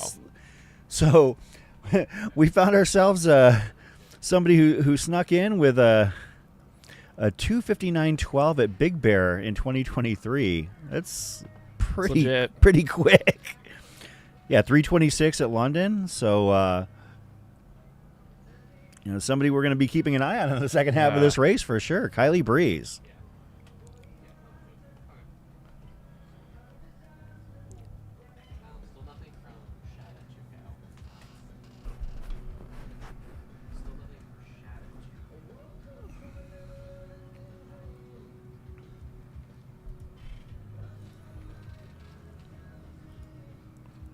Yeah, it's always funny, Caleb, whenever this happens, and it always happens. Like we should know and we should be able to prepare for it, but talking about some of the races we've covered over the past few years, whenever we have somebody that we're not familiar with, or early on, making some noise in the field, we end up, learning about them like on the fly. Yeah. And it's one of the beautiful things about this sport is that there are times where we just simply don't know about somebody. Will Murray at Black Canyon. Yeah. We had no idea. I think he had a top 5 at Leadville, and he was kind of on the I don't want to say pile, but he was in the grouping of runners that we were like, okay, this is a pretty stout runner, but we aren't considering them like a contender for a golden ticket or anything. Well, Will Murray finished 2nd by 2 minutes to Seth Ruling, beating Hayden Hawks' time last year. And so this is like one of those situations where, like, for instance, we found out about Devin Nyhill this way locally, and maybe we're going to be talking to Kylie Breeze afterwards to see if she maintains her podium spot. So Yeah, and it's a good sign of the health of the sport, right? That there's so many new names and folks that are crossing over from the roads. And we're just going to continue to see people get faster and more athletes coming out here as the sport continues to change. And so I think that's going to be a constant theme for several years as this continues to grow. we're like trail running is kind of a convergent sport in that regard. I mean, you talk about, I don't know about what your initial foray into trail running was, but mine was coming from the roads, and I was kind of bored. You can only run so many 5Ks before the scenery just doesn't change enough for you. Trail running completely flipped the script on that because every run is different. Yeah. Even within the same community, even within the same park. Yep. I know other people have come from like through hiking or from CrossFit or from other, OCR type things, and trail running seems to be this happy convergence spot where people from all walks tend to come into it. So what was your background prior to running trail? Well, I played, sports and stuff growing up, but I wasn't really a runner and had done a couple marathons and smaller races living in Chicago. And then during COVID, actually, it was one of those things where a lot of stuff was closed and I had to find a way to be active. And so just started going out for runs and then got hooked with some of the YouTube stuff that Aravaipa does and different races. And it got me interested into the sport and started running on the trails. It was really one of the only places at that time that you could get out and be outside. And that got me hooked. And then just really fell in love with everything. And I think for me, it's one of those sports where you have longevity in it too, right? If you want to run fast and hard, you can. And if you want to think like, hey, this is something I could do, into my potential retirement years, it's still there. And you look at the field and you see it doesn't have to be a run. It can be a hike. You can get a great workout, tons of community, especially if you live in an area like this where there's something every weekend. It's just, You get what you want out of it. And this is also, a sport where you can do it like well into your 80s. I mean, it's, it's not anything where it's age restricted. And, maybe, as you, are in your 70s or so, you're not going to be as fast as you used to be, but this sport really, at the heart of it isn't about speed. I think it's more like about the adventure that you go on as you participate. Yeah, and the challenge of it too. And one of the neatest things for me has been, I had a chance to run Jackpot this year, being out at Desert Solstice earlier this year, doing some crewing as well, and you see that group of folks that comes out that is in their 80s. Yeah. And it's a community for them as well. And actually at Jackpot, I was right across from kind of their hub. And after my race, just listening to the camaraderie that they had was one of the coolest things because they go to all these races together. They're in their early, mid, late 80s, and they're still out there doing a 100-mile race. Yeah. And to think about that and, what that could mean for my life. And as I think about that in the future, it's just like, this is awesome. I love it. And it grows that love even deeper knowing that you're going to be able to do it for so long. Yeah, Jackpot is definitely one of those races that kind of opens your eyes to it, and the fact that like one of the most hotly contested national championships is the 80 to 89 age bracket, where you'll have a half dozen guys going at it, and it's largely the same guys each year. Maybe another person or a person or two will join in, every year or so, but for the most part, the 70 plus aspect of trail and ultra is really thriving, at this point. I mean, obviously he's not here, but one of our other co-hosts, Andy Jones Wilkins, he likes this race in California that's coming up, and one of the things that he is super excited to talk about with as he's kind of researching this year's field is like the number of septuagenarians that are running the race.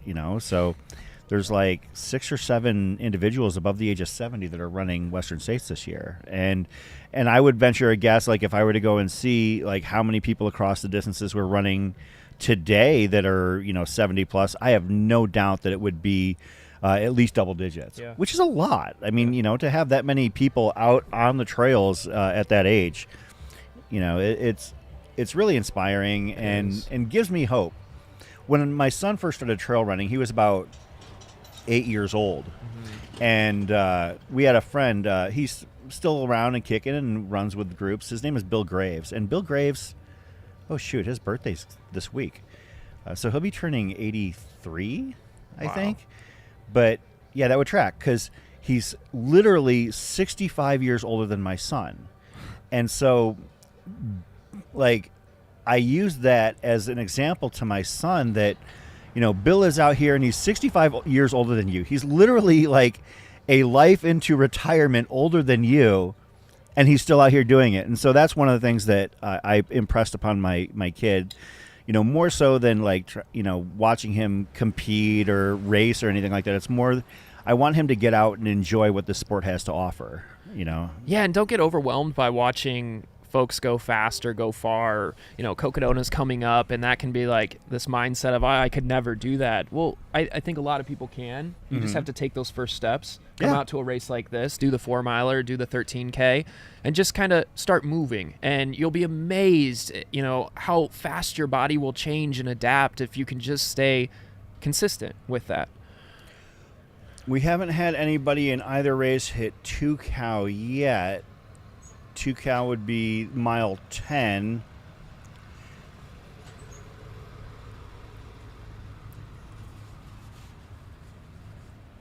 Of course, the 40Ks started at 7, so they're about an hour 12 in. So, of course, they're... Yeah, and if you look at kind of the leaders in each, just to give folks an understanding of what those paces look like at the top, Jordan Bramblelet came through at an average pace of about 6 minutes per mile. Mercy. Right, so we think about that. And then in the 40K, I think Bryce came through at about a 7. I will say that this first stretch to Agua Fria is it's probably about a 200 to 250 foot net downhill. So that explains why runners are coming through at a sub-7 pace on, you know, a trail race. But yeah, Jordan Bramblelet coming through at a 6:01 pace for the first 5 miles is pretty impressive. Of course, Michael Tom Chaney as well. Julian Couillou only, you know, a 6:18 pace behind them. Yeah, I mean, you know, the lead men all, like, it looks like the first 10 or so came through at a sub-7 pace. Yeah, and if you look at the females in that race, so Nicole came through averaging a 7:02, and we weren't really sure how Devin was going to approach today. Again, she's got Whiskey Basin next weekend, her first ultra marathon running the 60K next Saturday. She came through at an average pace of a 7:07. She's kind of going for it. Yeah, so I don't. She doesn't have her foot necessarily off the gas, I think it's fair to say.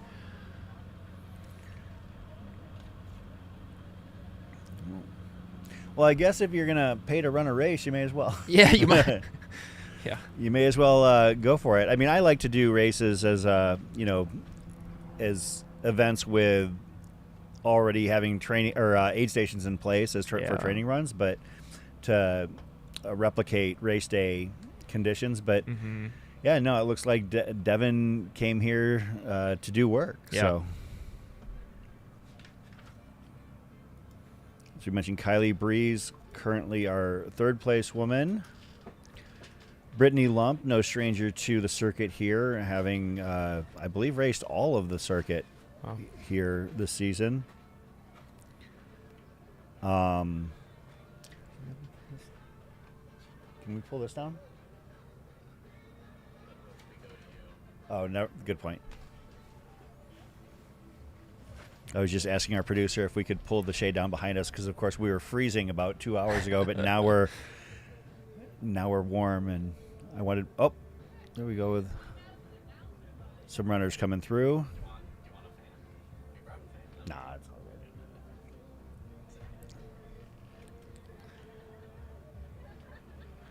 You can see, you know, this is one of, like, this is the iconic Arizona shot right here. You're running on a single track, like through a saguaro populated section. You know, those things have been growing for, you know, 100+ years, and, you know, maybe a little bit of mountain shot in the background. Like, this is what Arizona trail racing is all about. For sure.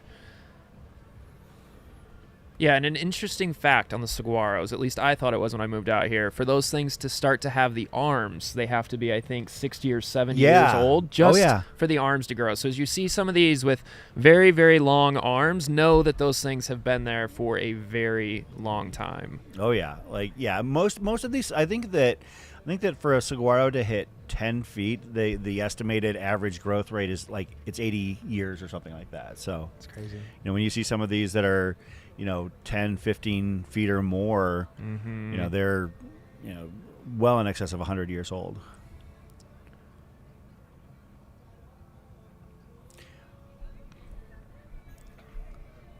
Okay, so this section here is about, I think, mile 7, give or take.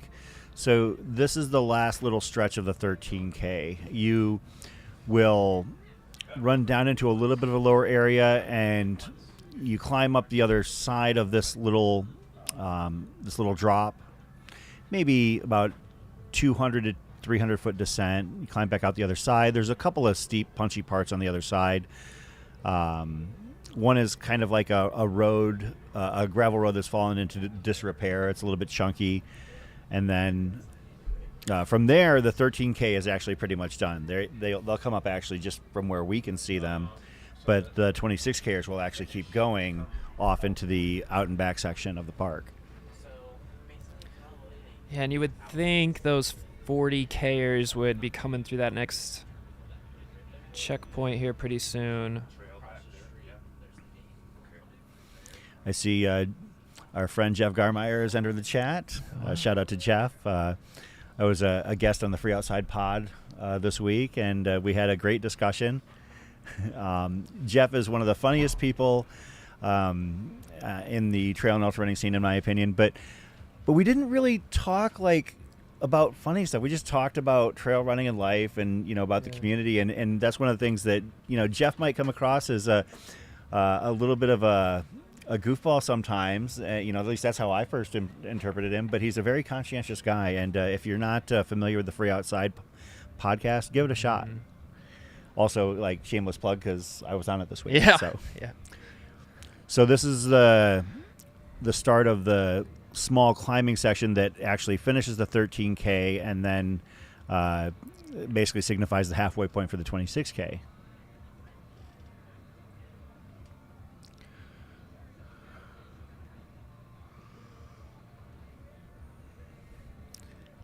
Yeah, and I'm usually hiking this part myself. Yeah. Sometimes, due to foreshortening, you don't quite get the gist of how, punchy a climb can be or a descent can be. That was one of the things about doing the live stream at Hard Rock last year, and having the opportunity to show people Grant Swamp Pass. Yeah. And maybe they didn't understand the descent or the incline that the runners were handling. They could tell, though, when the runners were sliding down the side of the rock hills, usually you can tell more so from the action of the runners rather than maybe the actual camera angle itself. The fact that all of these runners have pivoted to a power hike as opposed to a run kind of shows you that this is, it's a bit more of a punchy climb than it might look like on the shot. So yeah, and that's really where we need some sort of boom mic to be able to capture the words that come out of their mouths when they get to those punchy climbs, and the reactions that they have when they start going up it. Well, sometimes, for myself in particular, if we did that, we would get thrown off YouTube. Yeah.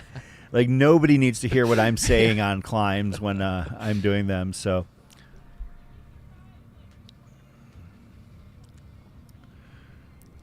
but yeah, this is a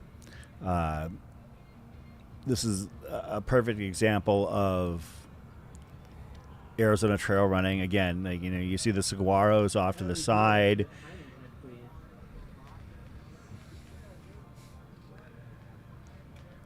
Yeah, still waiting on an update here on the first runners through that next checkpoint. Should be any minute now. You can see some of the Ocotillo trees off to the side here. Yeah, and when you get to do this trail running, you learn to identify a lot of the flora that maybe you just wouldn't have otherwise been apt to learn about. I mean, it's everywhere you go, and frankly, you want to kind of keep track of the things that cut you up as you fall into it, so you avoid them in the future. Yeah, and if you're not from the area or haven't spent any time in Arizona, you think it's a desert, there's not a lot of allergies or pollen or anything like that. Boy. This time of year, everything is flowering. It's super beautiful in the desert, and a little rough time. Oh, there goes Rory. Wow, there's our first finisher. Rory ran the 4 mile. Also on the AeroViper racing team. If you're not familiar with Rory, he has an Instagram account where he does a lot of trail running themed raps, which are pretty cool. Brings a lot of joy to the community. So cool to see him out here today. He'll definitely be joining us on the Cocodona live stream as well. He'll be part of our broadcast team. When you've got 120 hours of coverage to take care of. Basically you call in every favor and every friend you've got imaginable, and Rory is definitely going to be a part of that for sure. So I'm glad to see that Rory is back out on the race scene here locally, finishing the 4 miler in a time of 26:33. Nice. That's really fast. Yeah, it is. He looked real strong coming through here at the end. Yeah, these 4 milers that come in, dropping sub 7 minute mile paces, looking, and it's also a slight downhill when they come back in here, so it gives them a little bit of an extra punch up. So that's Lucas Kurtz.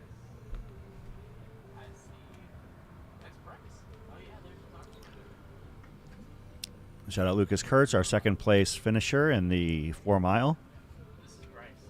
Oh, this is Bryce Brooks right here? Oh, nice.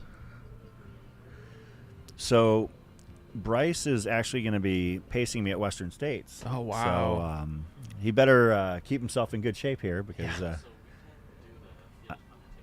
I'm going to need him in peak physical condition. But no, Bryce is an absolutely fantastic runner, great guy. Does a lot. I mean, he works in marketing for AeroVipa, but does a lot of work to help make things happen in this community. He, whenever I've got things that I need from, the actual AeroVipa office to help take care of the local group runs, which I'm in charge of scheduling, he doesn't hesitate to do what it takes to make the runner experience that much more enriched. So Bryce Brooks, a great runner, but an even better guy. Yeah, and Bryce also leads the racing team, right? I think yes, handles all that as well. So he's got a lot on his plate. Shout out to Megan Maurer. I need context and detail on this. Megan, she used to live here. Now she moved back east, but she did come out, I know, for across the years. And I was super stoked to see her out there. But she volunteered for this race in 2021 at a remote aid station. The wild burros had eaten their aid station. They were able to get cleaned up and resupplied just in time for the first runner. Now, when I drove in this morning, I don't know if you saw them, but there were a lot of wild burros on the road. Yes. Yeah, I saw those as well. I was out here for a run last year, and they were all kind of a bunch of burros just standing around and digging holes, which I didn't understand. Walked down, and they had this whole washout where they had dug holes, and that's how they were drinking water. So super cool just to watch them.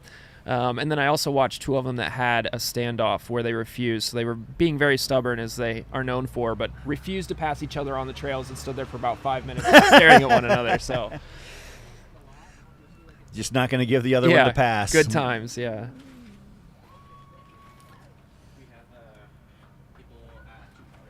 Okay, we do have 2 cow. Is that what we're seeing right now? Is that 2 cow aid?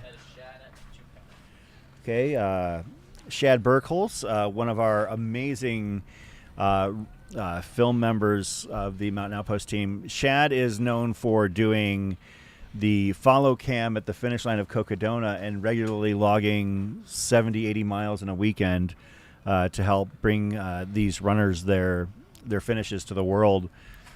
And so Shad is out here on a much lower impact duty day to to catch runners at the 2 Cow aid station.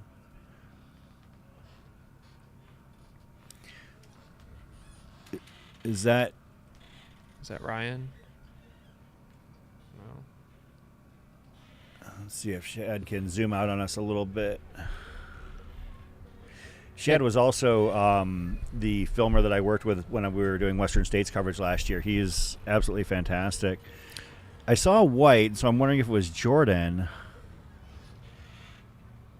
No, that's Ryan, isn't it? Is that Ryan Kiwi? Yeah.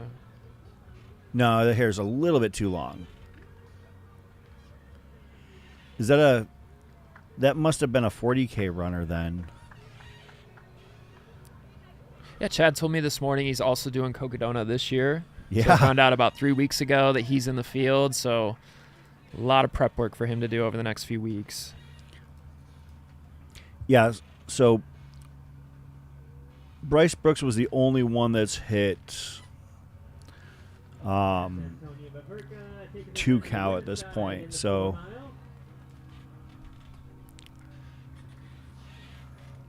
there's Alyssa Jones on the Air Viper I was going to Racing ask. team. I figured you'd know. Yeah.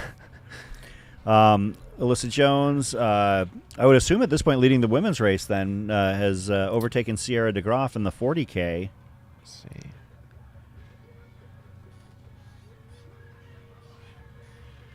Yeah, Sierra had about a 2-minute lead on her last time they went through a timing mat, so this will be interesting to see if she made a move. We'll say that they are. Isn't that your friend? Huh? Is that your friend? No. Oh, there we go. There's Alyssa right there.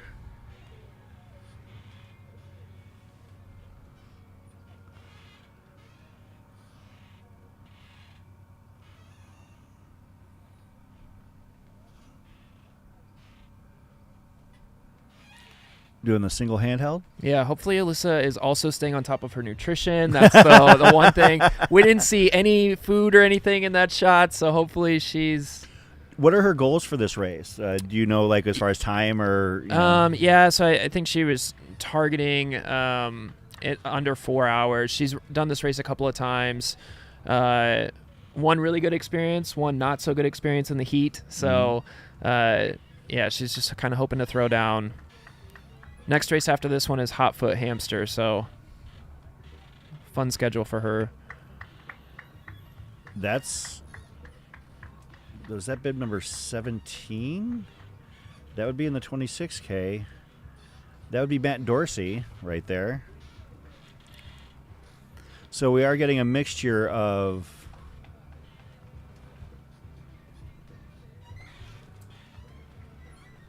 There's Sierra right there.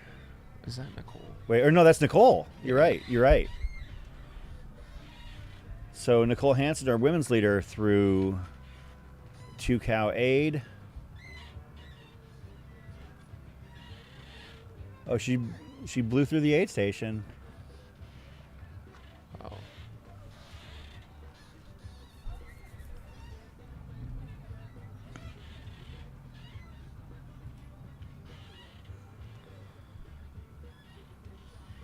So Nicole was leading the women's race and was on the fringes of the top 10. We'll see if she has moved into the top 10 overall the next time we get an update on our timing mats.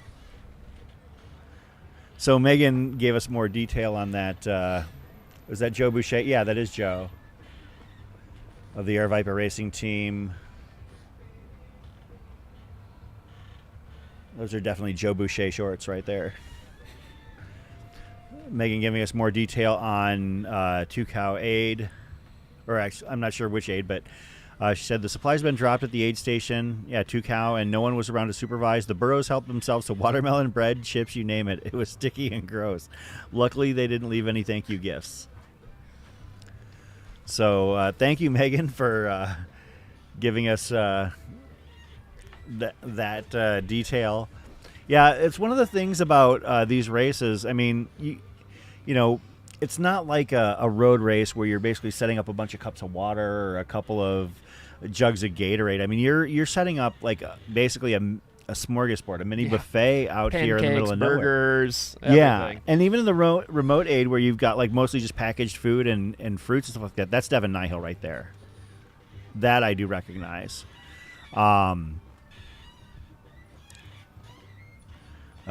Making quick work of the aid station as well. So our F2, Devin Nyhill. So Sierra is in the lead for the women's group at the 40K. Okay, so Sierra must have come through before Yes, we missed our her. camera. So, but like for instance, you take a race like Mesquite Canyon that we had a few weeks ago. There's a hike that Aravaipa conducts to drop water off at one of the remote aid stations. A couple days prior to the race itself, and I guess one of the things I never really thought about is that. I guess if you leave food out here, there are wild burros all over Lake Pleasant, like around this park. And so if you leave a couple of watermelons out there, the day before, it's what's going to happen. Maybe that was Dan Roeder right there.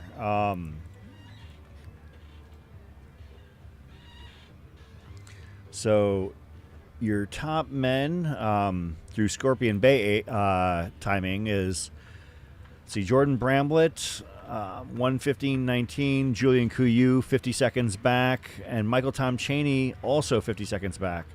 So I will say I'm super impressed. Obviously we know that Julian is a very talented runner, having won multiple races here in the Sonoran Desert Cup Series. I wasn't sure how it was going to go for him with this field because this is definitely the deepest field that we've had. Yeah, Julian is a 20K-ish specialist, so it really does set up well for him. And, this is his actually 20th race in that distance. So he's got a lot of experience, and in races like this, that's so critical. Yeah. I mean, the fueling strategies for something like a 26K are going to vary wildly from like a 4 mile or a 10K or something like that. Like, you can get through something like that with a handheld. With this, it's a little bit more. Yeah. We're getting some of our 2 mile finishers coming into the finish area. Saw a younger runner with a sprint finish that made me a little bit envious. Yeah. Yeah, that 26K race is shaping up to be really good here on the backstretch. Yeah, and for reference, obviously, Imperial versus miles. I mean, you're talking basically it's a half marathon plus a 5K. So, like for those who might be at the front, they might be able to do it all in one shot with a handheld and not have to refill, maybe one gel or something like that. But everybody's different, so I know that I would be taking my sweet time out there in the 26K. So in that top three, they're all still sub 7s in that pace. So that's wild. Yeah. And there's really not any surprises there. I mean, you're talking about 3 talented runners that we've seen do some pretty impressive things. I mean, Jordan Bramblelet fighting deep into Black Canyon in the top 5, basically letting us know that he is going to be in the golden ticket discussion for a while. There's Nathaniel Chan. Nathaniel Chan qualified by multiple top 20 finishes in the spring series of the Sonoran Desert Cup, and he's out here. He's part of the Sonoran Desert Cup Challenge. He actually did qualify, so I don't think he's going to catch Julian, but Nathaniel out here having himself a strong day as well. Yeah, so in the 26K race, we are just about 3-4 miles from the finish. So you think about that, they're probably getting ready, or they're on that out and back section, being able to kind of eye each other down. And it's really time to throw down for those guys. There's a lot on the line. Championship here, race podium spots. We just had our first 13K finisher, Matthew Hamilton, from Athletico.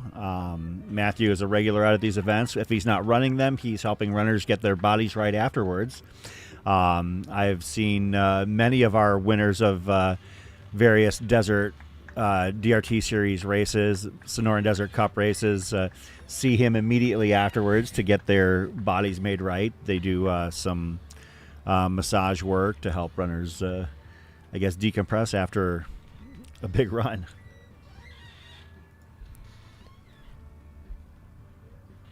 Yeah, so in the 40K, Sierra went through Scorpion Bay out in 4th overall. Time of 1:35, but right there, actually, with the number 3 male.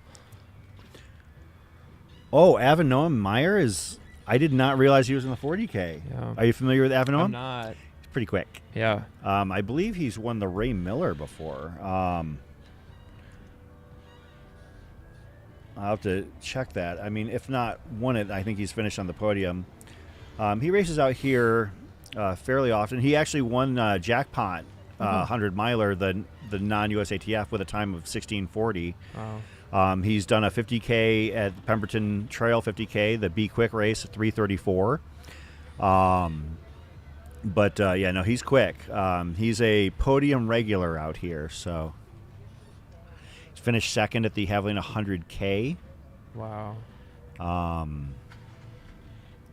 Yeah, it's one of the cool things about covering these races over the years is you get to recognize some names over time. And yeah, Avinoam is definitely a strong runner. You're talking about a guy who has worked himself into some pretty impressive shape over the years, mentioning, getting his 100 miler under 17 hours and getting his 50K down in the 3:30 range. Those are some solid times. Yeah. So Women's side, if you're any of those 6 people, don't go too far. In the next 10 minutes or so, we'll be doing our... I will say I am surprised and impressed that Sierra has moved herself into 4th overall in the 40K. Yeah, she's flying. Yeah. In the next 10 minutes or so, We've had a handful of men come through the Scorpion Bay timing mat in the 26K. Your top 7, Jordan Bramblelet, Julian Couillou, Michael Tom Cheney, Kyle Gallagher, Dan Watson, Kurt Houghton, and Devin Sharps. Dan Watson is super interesting. He's 49, right, and is going toe-to-toe with these guys right now. Gives me hope. Yeah. Yeah, something on Dan. He's finished top 3 in his last 11 races. So, he wants that podium spot. 49 years old, just won the Mesquite Canyon Half Marathon in March. So Dan's a familiar face around here and isn't going to be afraid of the younger guys in a race like this. That's a stout race, too, the Mesquite Canyon Half Marathon. You get a nice big climb in the middle of that. Looks like we have a racing team singlet coming in. Is that Brie Griggsby?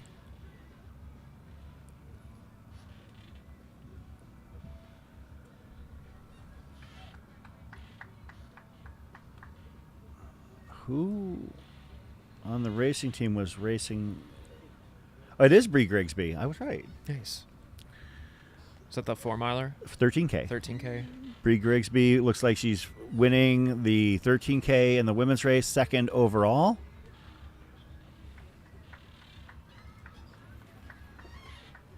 Looks like her time is going to be about 57 minutes. I'll get a confirmation on that as soon as she crosses the finish line. So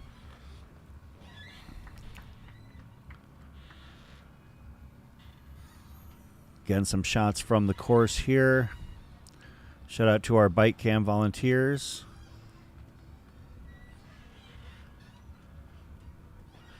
So this is interesting. We're following a runner using poles. Now, I wouldn't use poles on this event if I were racing it, but I will say that one of the things that I think is underappreciated is getting practice with poles. Like, that's one of the things, like, for instance, I took poles out on a 30K a couple years ago, and people were like, why are you taking poles? And because, like, I didn't need them for that race, but I needed to get myself more familiar with them. So yeah, there's an art form to them. Absolutely. You can't just pick them up and just throw them into a race. You really do need to practice with those, and they should be an extension of your body, right, as you're doing these.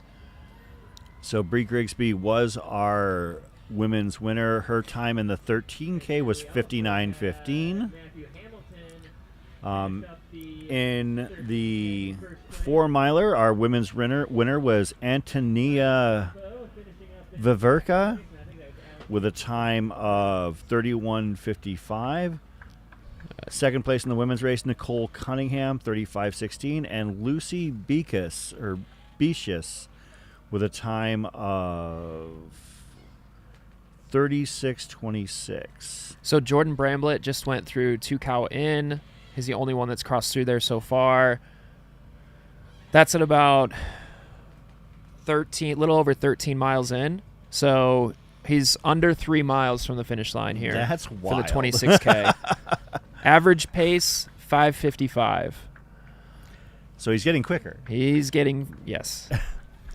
So you can see our top 10 in the women's race. Nicole Hansen, Kylie Breeze, Angela Karen, Audrey and Cenus, Brittany Lump, Chelsea Marshall have all hit 2 cow. Devin Nyhill, Christina Cooper, Mia Hazel, and Claire Creighton rounding out the top 10. So Nicole at, let's see,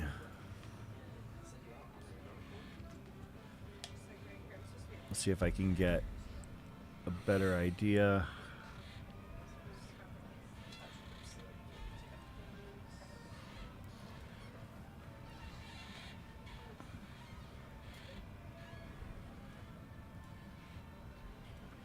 So Kylie's got some work to do if she's going to try and catch Nicole here, but like guessing about 6 or 7 minutes back, so it might be tough. They are running together at the last time check, so we'll see how this plays out.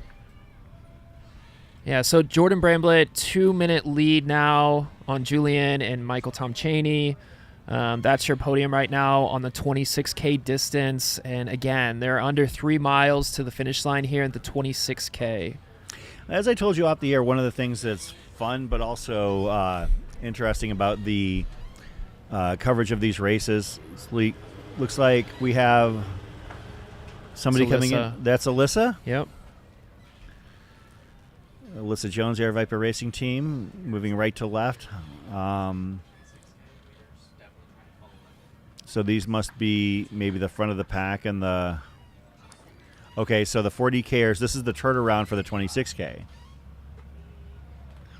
So that was Devin Nyhill. Yeah. Going through there. On the women's side in that Sonoran Cup Championship, we had Nicole Hansen hitting Scorpion Bay turnaround about 2 minutes ahead of Devin Nyhill. So Devin, okay, so we need to make sure... Might have a little bit of timing mat chaos out there right now. Yeah. We've had our top 3 men, Bryce Brooks, Edward Zolny, and Avi Mayer, go through Scorpion Bay and cross the water. And on the women's side, Beer DeGroff has opened up about an 8-minute lead on Alyssa Jones. One of the interesting things about the 40K is that they actually have a water crossing that they have to take a boat for. Yeah, we got a chance to see the new boats this week. Pretty sharp. Yeah, they're rugged and ready to go. They were all inflated out at Air Viper headquarters.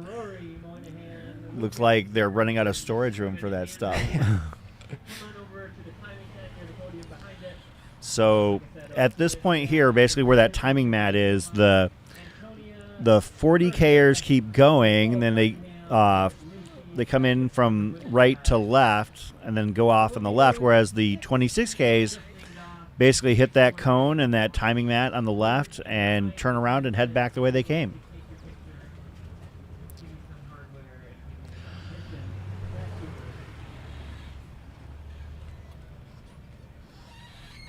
Yeah, we don't have the update on here yet from what we can see, but we did hear that Nicole has about a 2-minute lead on Devin.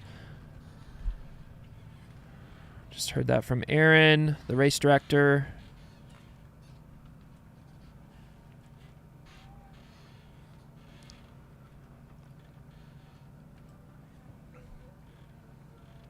So yeah, so 2 cow in 124. Place in the 26K is about 2 miles out. That's Jordan Bramblelet leading the way. He has got 2 miles to go.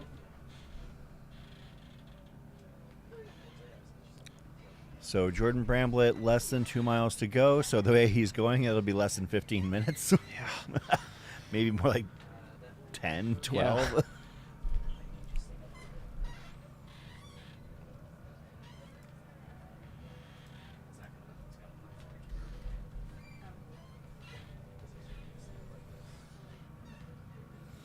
Of course, Jordan has been having himself, heck of a year so far, finishing at Santan Scramble, winning with a time of 3:30.49 in a 50K. For context, the previous record holder for that was Charlie Ware, who was finished in the top 10 at Western States, and Jordan beat that time by 12 minutes. Other people who have run that race include Cody Reed and Drew Freeze, former Air Viper Racing Team member, and Jordan beat them by 15, 20 minutes apiece. Jordan is the real deal. He did not have the Black Canyon that he hoped to have, finishing about 35th place. However, he gave furious charge for the first 35 miles. So, yeah, just 28 years old too. So, I believe, from what I understand, he's a cross country coach at Embry Riddle up in Prescott.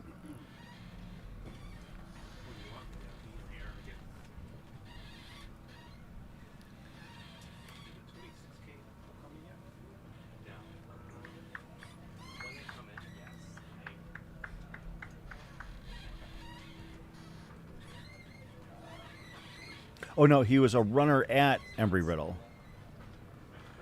Not sure where he coaches, but that's where he ran. He's an assistant coach there. Okay. And also, if you've seen Jordan in person, he's not built like other runners. He's solid. He's built you think of maybe wiry, lean runners. I mean, Jordan has more muscle on his frame than you would expect from most of your high-end long-distance runners.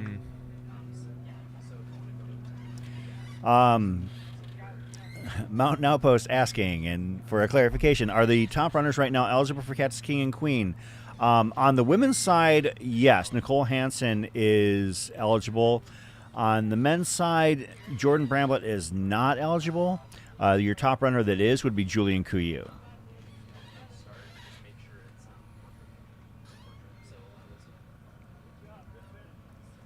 We do have a lot of runners still coming in from the 4 mile. We have a handful of runners coming in from the 13K as well. Pretty soon we'll be getting our first 26K runners, as we expect them to be in some form.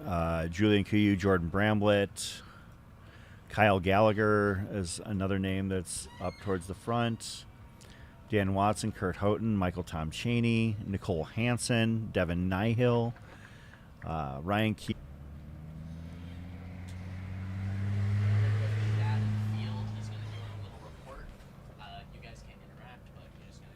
Okay, we'll just go to him. All right. Well, we're gonna go to our correspondent in the field.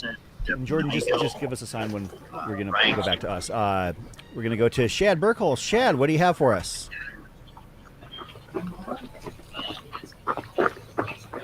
Okay, we'll just go to him. All right. Well, we're going to go to our correspondent in the field. Jordan, just give us a sign when we're going to go back to us. We're going to go to Shad Burkholz. Shad, what do you have for us? You guys hear me? So okay, we'll just go to him. All right. Well, we're going to go to our correspondent in the field. We're going to go back to us. We're going to go to Shad Burkholz. Shad, what do you have for us? I'm guessing you guys can hear me. It was a lot of, I can tell you that Jordan was not the first one to come through here the first time, but he definitely was the first one coming through the second time. Julian was actually the first one to come through here when he came through here the first time. But he was looking so strong, and so that tells you he passed him on the way out. Both Julian and Michael, and then I mean, he looked so strong. You could tell the other two were working a little bit more than what it seemed like he was working. We're just waiting on Nicole. She should be here anytime coming through, unless I missed her trying to work through the technical difficulties. But it's starting to get a little bit warm out here. I've noticed a few people are actually dousing themselves with a little bit of water as they come into the aid station because they're feeling the heat. But so far, everybody's looking strong. We got lots of runners coming in, and it's getting pretty exciting out here to see how that women's who's going to be the first one coming through here on the women's side. But that's all I have. Back to you guys. Thank you very much, Chad. Appreciate it. Cunningham in 35-16. And your champion in a damn good run 4 mile, Antonio Viverka, 31-55. Congratulations to y'all. Jordan, do we have there we go. We've got the turnaround point here.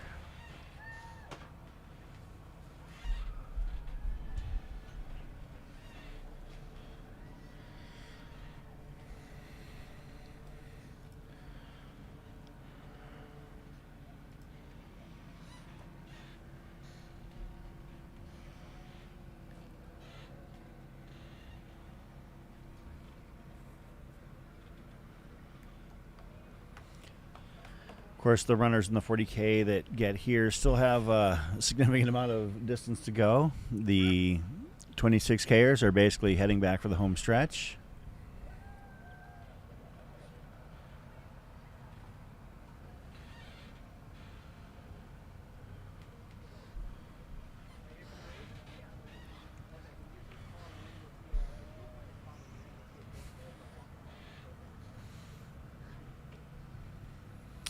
You can see the Mountain Outpost vehicle making its way back here, so I assume that we're going to be setting up for maybe some drone footage of the finish line area. Pretty slick van Mountain Outpost has. Oh, yeah. It's got the QR code on there, so it links right to our channel, so if you happen to see it, you can pick it up right away. Bryce Brooks is through Cottonwood in the 40K, almost 15 miles in, still in first for that race.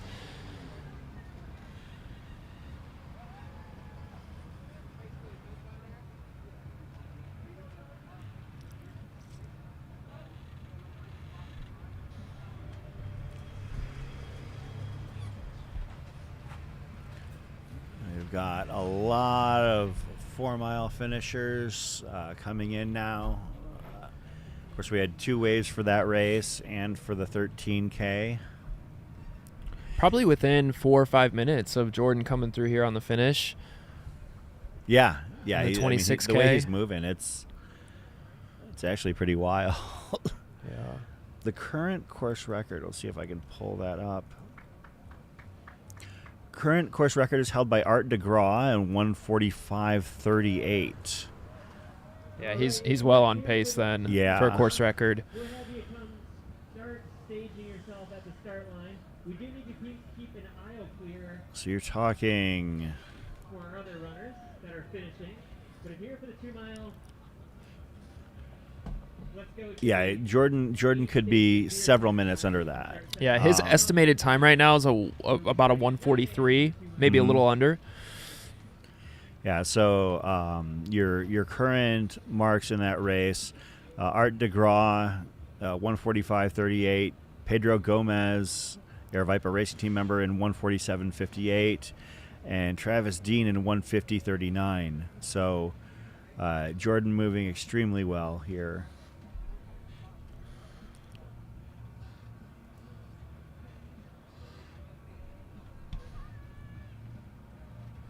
Yeah, and we're going to have the best seats in the house. Watching him round this corner, he's gonna have a nice downhill finish right into the lake.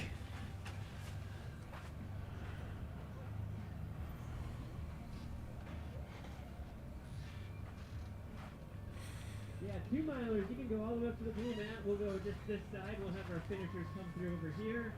Our 2 mile is about ready to be underway. That Lexi Corcione finishing up. There is no kids race, but it's kind of like the 2 miles kind of like in lieu of the kids race.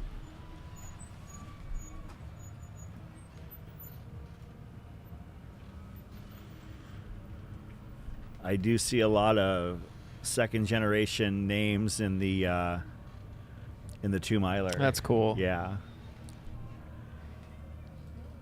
Can see and also like if you might see like 4 or 5 names of the same last name, you know, like usually one's a parent, one's a kid. So As somebody who's been in those shoes, having your son run these races with you or watching him run, I mean, how cool is that as a dad? well, first of all, my kid never wants to run with me. It's kind of funny. Like he would always want to, when I was young, or when we were both younger, he would want me to run my own race if I thought I could podium. Like for instance, there were a couple times where I would be running like the Cave Creek Thriller 6K, and I would finish like, you know, 5th, 6th, 7th. I would never podium that race. Always tried. But he would come in like maybe 12th, 13th place, like maybe 5 minutes behind me. But he wanted me to run my own race. Well, nowadays he doesn't. He just dusts me. Like, you know, like at the Kendall Mountain Run this year, he finished 10 minutes ahead. Oh, I think we have Jordan Bramblelet coming yeah. through. The 2 mile turnaround sign. It's red. We have a staff member there. Her name's Heidi. So once you see Heidi in the blue mat and the cone, you turn around. Looks like we have Jordan Bramblelet coming into the finish here. Looks See if we strong. can get eyes on that. We also have our 26K champion coming in. This is going to be Jordan Bramblelet taking the win in the 26K. Great job, Jordan. All right, it's official. Jordan Bramblelet taking home first overall today. In the 26K.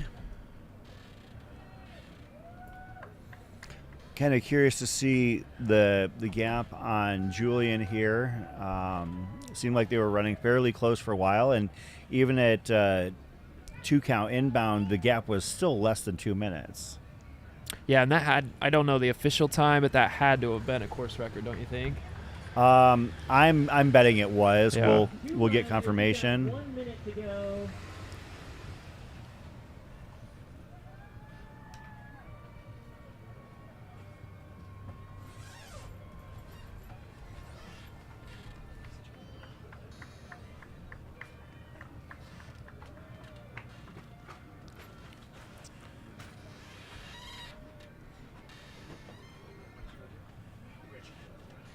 All right, 35 seconds for the 2 mile. If you're spectating right now, make sure you're keeping your eyes on the start line because we have another race starting right now. It's going to be the 2 mile. So that's 2 years in a row that Jordan has won this race. Mm-hmm. He's got to come back next year, right? We've got the defending champion 2 years running. You would think he would want to come back and defend his crown next year. All right, 2 milers, we've got 10 seconds to go. And 5, 4, 3, 2, 1, go get him, 2 mile. Oh no, Jordan won the 40K last year. Go your day. So what he needs got to do it. is come Yeah, back and win the 13K next year. He can just kind of go down There the we line go. and take them all. Yeah. It's like rather than like collecting Pokemon, just collecting wins. Yeah. All right, so the this is this the is start of the adorable. 2 mile, and the average age of the competitor for this race is probably about And in any second, it was 10. I have socks older than a lot of the folks we're watching run by right now. This is great. This is actually one of the best features of this race is seeing the 2K take off. So I can actually see David Brewer, this gentleman over here. You can I can pointing to him here, but he's running with his kids. So David won this race in the past because he was timing, and then he ran it, and then he came back and finished the timing. Oh, who was that? That was not Julian. That was Julian's right here. Michael Tom Chaney in second, Julian Couillou in third. Wow. And right behind them, Julian Very close race there for second and third. He is your Cactus King this So yeah, this is a place in the 26K. great shot of the finish line there with Julian. So to clarify, Jordan Bramblelet was the overall winner of the 26K.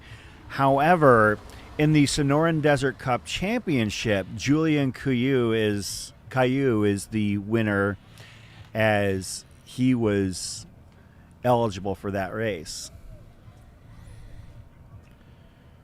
Shout out to Stephen Dewick, Aerovipe employee, just walking by. But yeah, you can see, so basically your men's podium for the 26K hanging out after a pretty tightly contested race.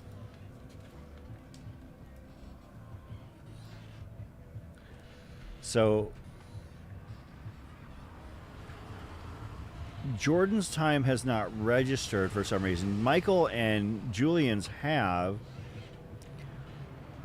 But Michael Tom Chaney's time was 1:46:07 and Julian's was 1:46:20. It seemed closer than that. But Jordan, I'm venturing a guess. So the previous course record was 1:45:38 by Art DeGraw. And Jordan's time was at least a couple minutes below that. Yeah. No doubt in my mind. Looks like, so that's the final road crossing that the runners have to make before getting to the finish line. Yeah, and Julian and Michael really were running together the entire day. Yeah. So just, being able to watch the end of the race, maybe we can get some feedback from them on what that was like. But head-to-head for 26K, pretty cool. And then we saw them. I mean, they were within seconds of each other coming down this final hill. So yeah. That's why I was so surprised when it showed the gap as 13 seconds, because it seemed like it was a lot closer than that. It seemed like it was more like about 5. Yeah. But Brie Griggsby, Stephanie Plaster, Amanda Moore on the whistle. so again, coming out of the last portion of the single track, maybe it's just because I'm usually pooped by the time I get there, but this seems like a lot steeper than it looks here, but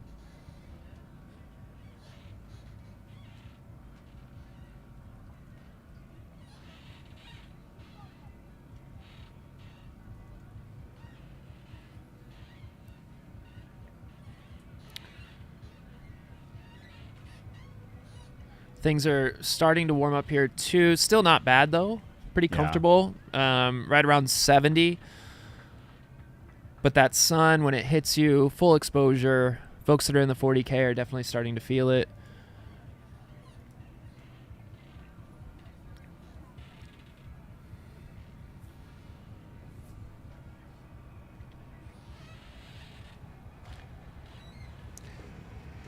yeah, still trying to get an official time on Jordan Bramblelet, as it's not registering on our end.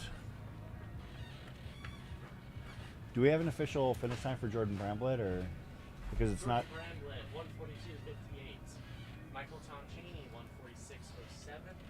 Julian Couillou 1:46:20. So 1:42:58. So that is indeed a course record by about 2 minutes and 20 seconds.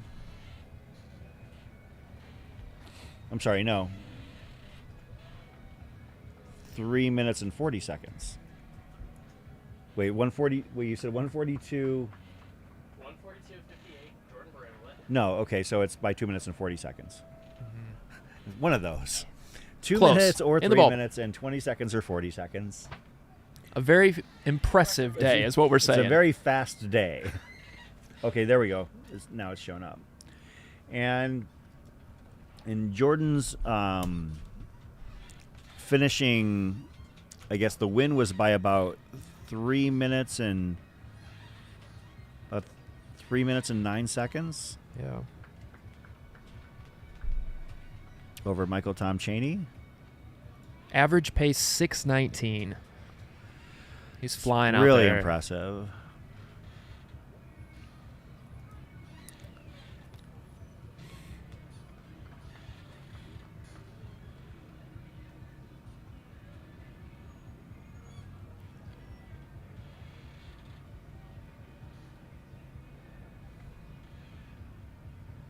Hey, what's up? And obviously Jordan had a really impressive day, but for Julian, that's a pretty cool accomplishment, winning the Desert Cactus Cup.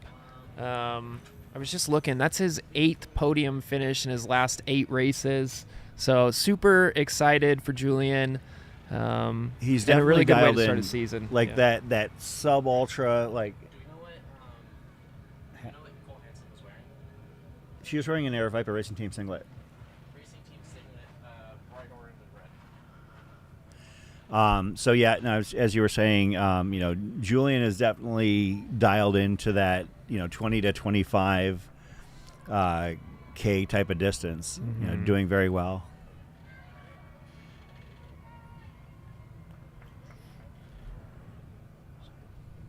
I see her. Do we have eyes on? This is Nicole. Where? That's great. Oh.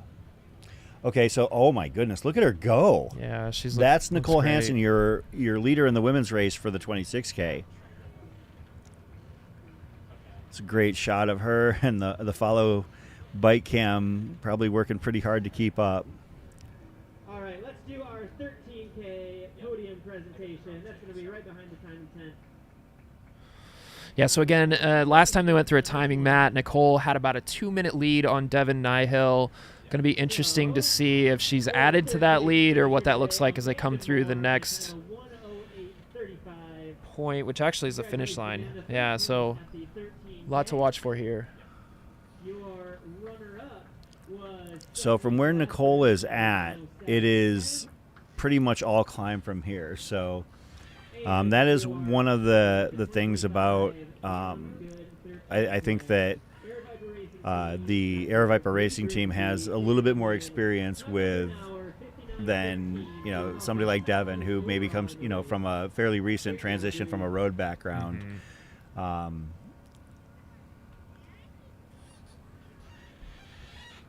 Can see Ryan Kiwi coming in ahead of us, so at least he has the house crown. Yeah. Okay, so there's Nicole right there. Our follow cam. Is Ryan, he jumped over a bunch of guys then? I don't know if the tracker's updated, but he was in 7th. I think he moved into the top 5.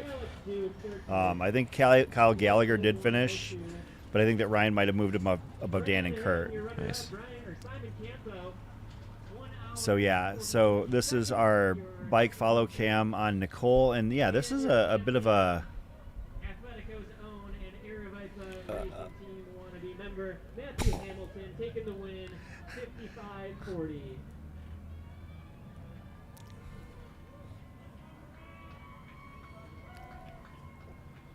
so yeah, Nicole on some of the final climbing steps of her race here.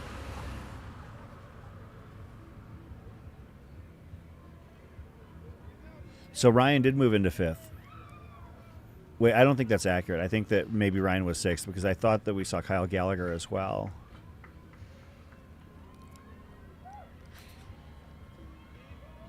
I think I also just saw Jordan just kind of out for a nice jog over here. So he didn't get enough miles earlier. It looked like he was talking on the phone, out for a little jog. Probably hit about a 6:45 pace, so he's cooling down a little bit. So looks like Nicole is on that final climb in from the single track, and once she gets up here, she'll be taking a right turn onto the road and then coming across the finish line. If she's where I believe she is.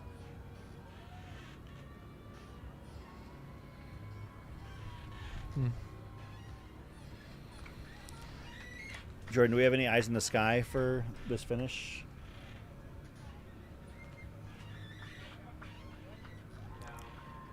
No, this is a great shot. Okay, no, this is great. Our women's champion in the 26K. Yeah, this is a climb that Nicole's doing to finish this race. Looks like it's going to be Nicole Hansen.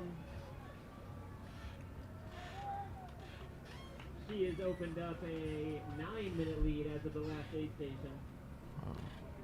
And she's moving so tough up that hill. Part of it's strength, part of it's probably wanting to be done. Yeah.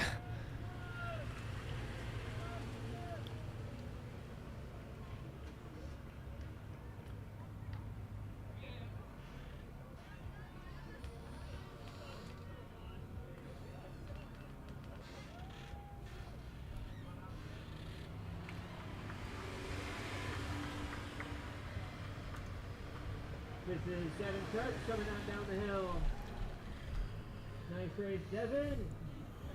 For those that might not be familiar with Nicole, she does have some pretty high-end finishes in major events, including top 10 finishes at Black Canyon and Mogollon Monster. You're talking Western States Golden Ticket races and Hard Rock qualifiers. But she's got speed to burn as well.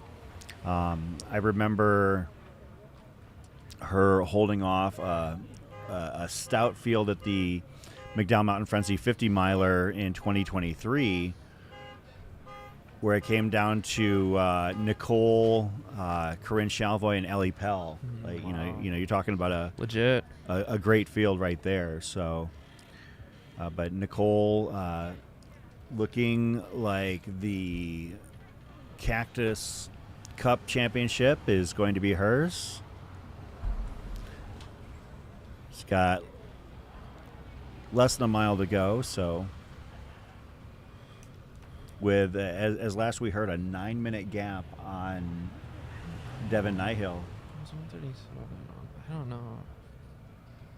Maybe even more. Maybe more like an 11-minute gap.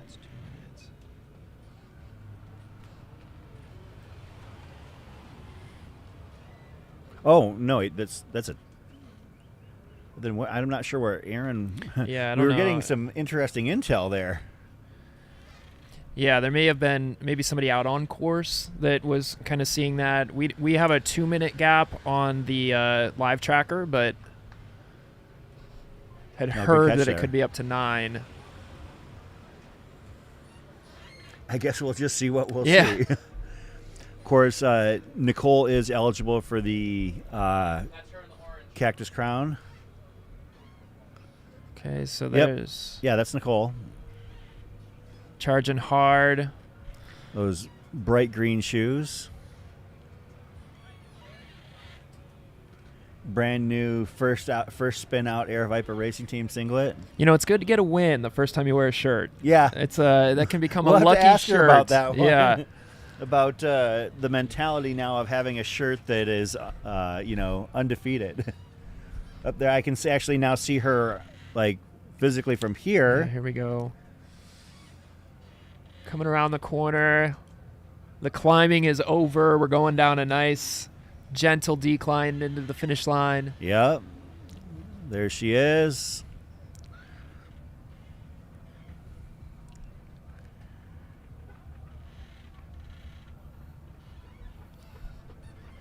Looking strong. Just check the watch to see what the pace was. I think she's going to come in just a shade over 2 hours.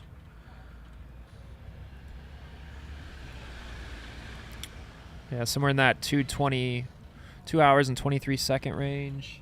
And the current course record, she pretty much obliterated it. Yeah. From her racing team, fellow racing team member Megan Kupris. The previous course record was 2:05:07. We'll see what our official time is, but Nicole Hansen finishing in definitely under 2:01. So Nicole Hansen, one of our local crushers here. Somebody was asking about Devin Sharps. Haven't seen Devin yet. He came through. Oh, Devin did come in? Yeah. Okay. No, I got it. I'm talking about Devin Sharps. Yeah, I think I heard Devin came in a few minutes ago. I didn't see him, but I thought I heard Aaron announce his name. Okay. So Nicole's time, 2 hours and 22 seconds, what we're understanding, which, basically puts nearly 5 minutes on the prior course record. Pretty impressive.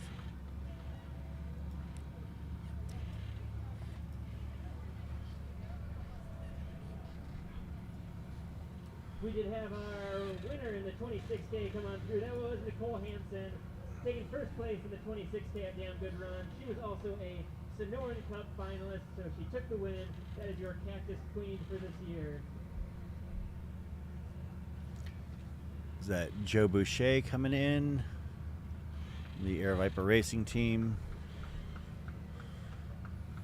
We're looking for Devin Nyhill, which we expect to be our F2. As soon as we get eyes on, is that her right there? That's Here comes Devin. Yeah, that's Devin Nyhill. Wow. It's a great race for Devin, too. Yeah. I mean, she's Great gonna warm-up. Yeah. Yeah, she's also going to break the course record then today. Yeah.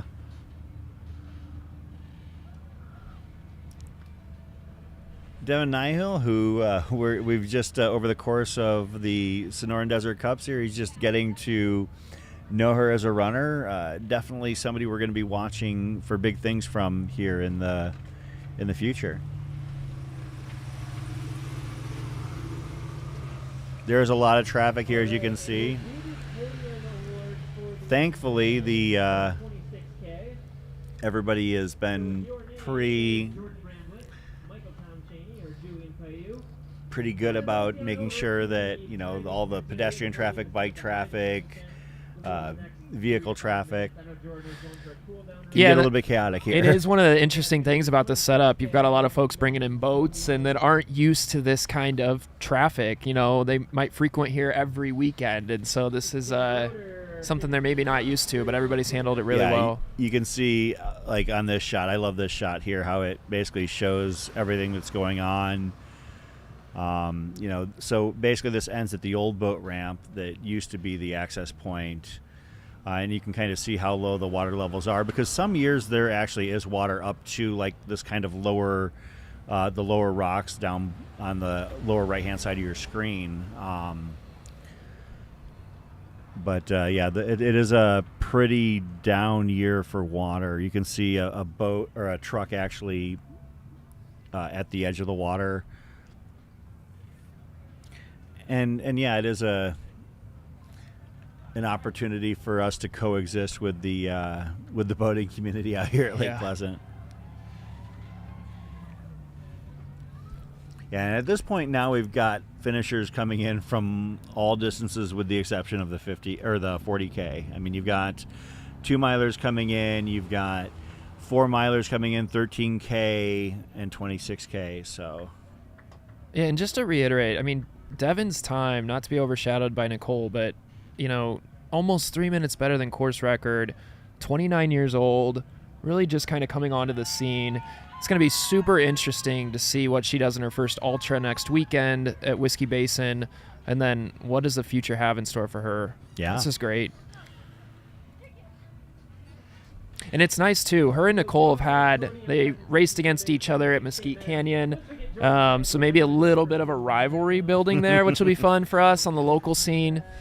Well, she's shown that she can hang with the Air Viper Racing team members that she's run against. So, you know, you're talking, you know, finishing second to Nicole at Mesquite by, you know, 5 minutes, finishing second to Megan at Cave Creek by about the same gap. I mean, you know, who knows? Maybe her game is just, you know, very close to being unlocked.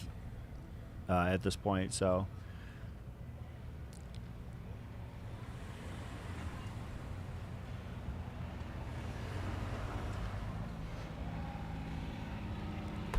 you can see at the bottom of the screen the 2 mile and 4 mile runners actually don't cross. They actually come up on a trail that's on the near side of the street there. But that final crossing is for the 13K, 26K, and soon to be 40K runners.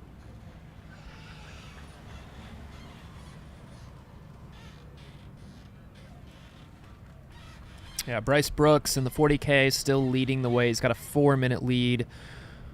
And then Sierra DeGroff is the women's leader at 2:03, and she's got a 12-minute lead.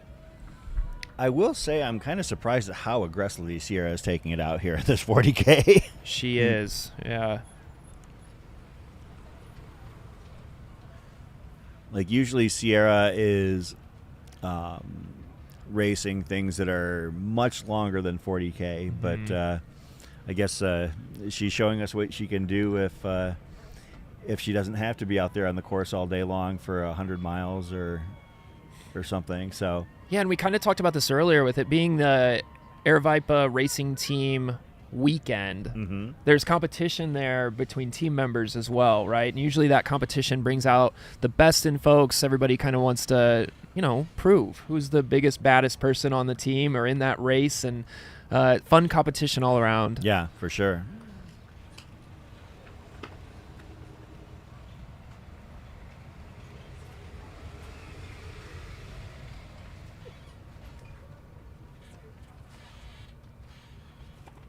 John Rochek knocking it out.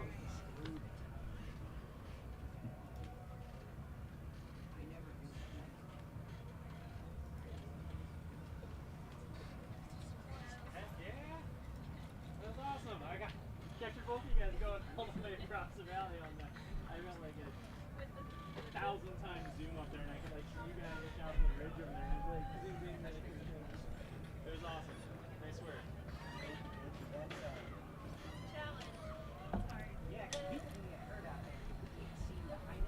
Trying to figure out where this shot is coming from. I don't think it's a drone. Do we have a tower now?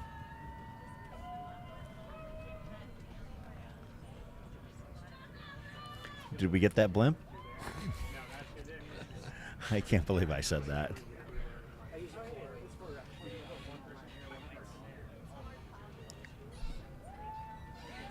Runners continue to come in from all distances.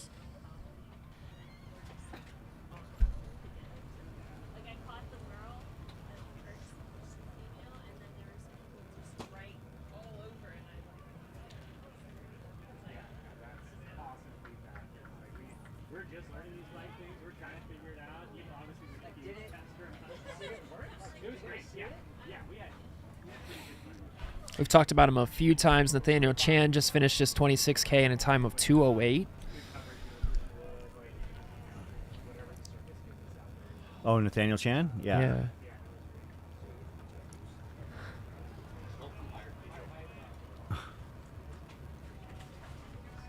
So we've got about a dozen finishers so far.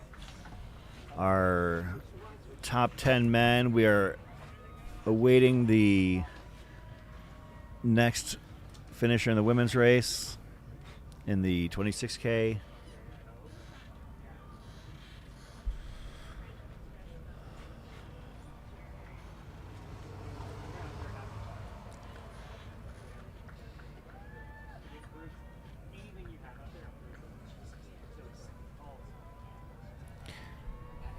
It's impossible not to love this stuff, Chris, huh? Absolutely. I mean, just like seeing the different ages come through and finish, and everybody's on their own, unique kind of journey with this, and it's just so fun.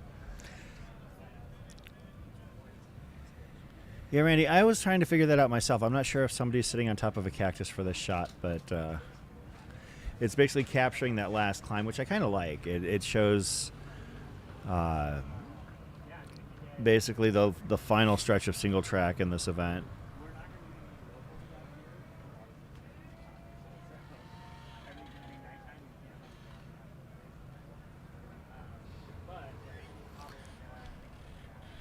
basically, there we go. A nice drone shot of the finish line area. Yeah, that is definitely a lower water level than we're used to out here at Lake Pleasant for this race. I mean, usually that extra little beach area down or up at the upper central area is not normal for this time of year. I think Aaron said when we did the pre-race show, it's filled by a couple of the other dams or something around. Yeah, it's filled by control. Yeah. And they've raised the water level about 15 feet, I believe is what he said, in the last couple of weeks. So in the process of that, but yeah, definitely lower than expected at this point in the year.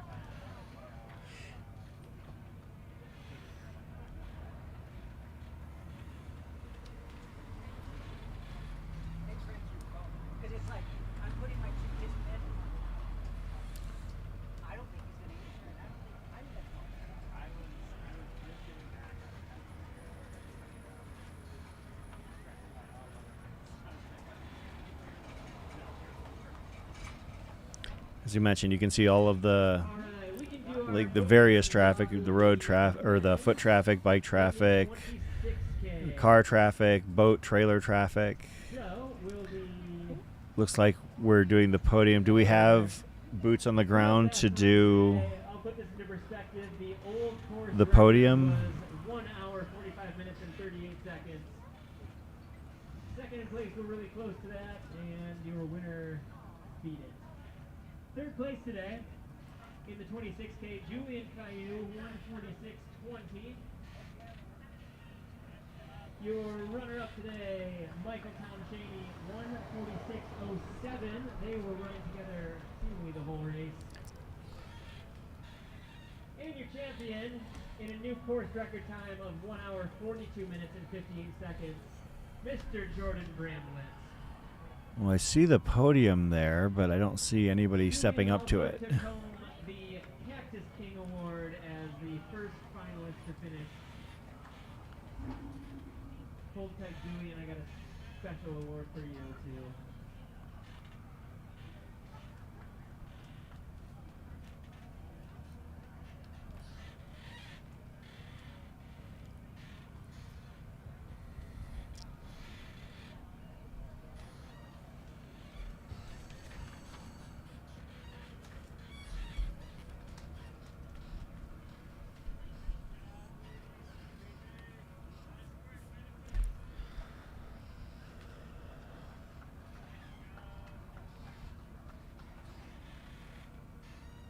Yeah, so if you're just joining us, Julian Caillou took home the Cactus Cup.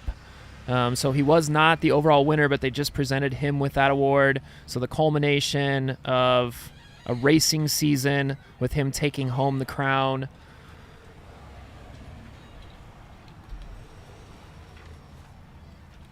Hoping we're going to see our F3 here real soon for the 26K.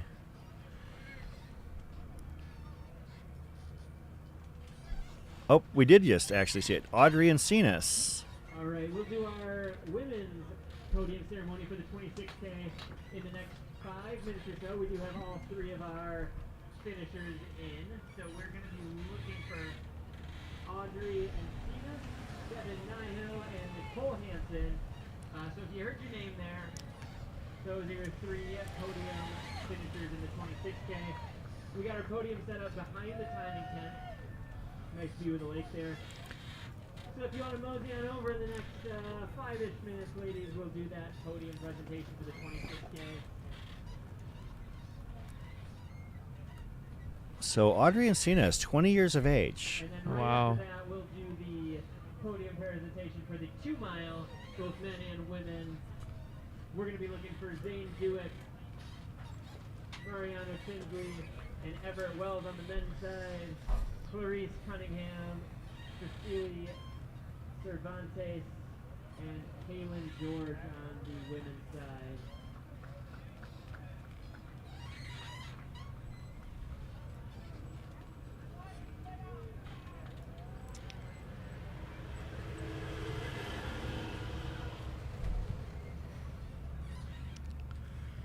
Let's see if I can get some finish information on Audrey and Cenus.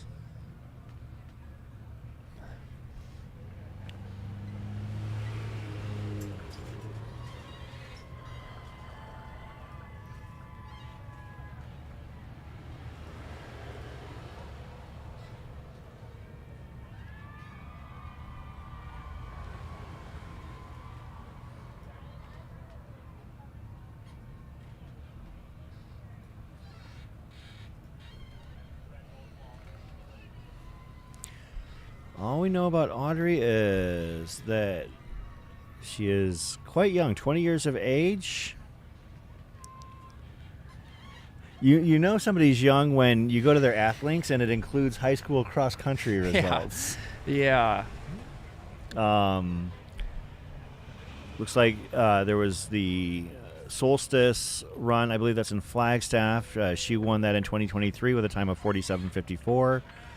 And she did very well for herself here, finishing in a time of 2:11:45.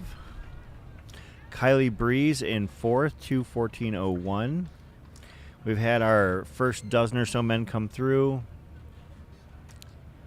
Jordan Bramblelet, Michael Tom Cheney, Julian Caillou, Kurt Houghton, Ryan Kiewit, Joe Boucher, Dan Roeder, Cyan Lupowitz, Ryan Gwaltney, Nathaniel Chan, Devin Sharps, and rounding out the top 12, Cade Hawkins.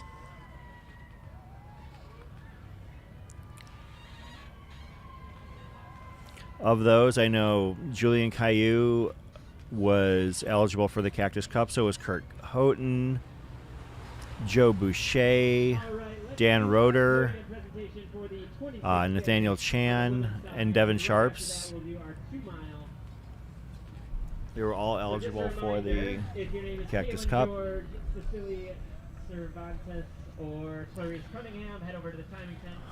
We're in the process right now of doing the podium for the 26K on the women's side. See Jesse Ellis in the center there, or ace photographer from Let's Wander Photography.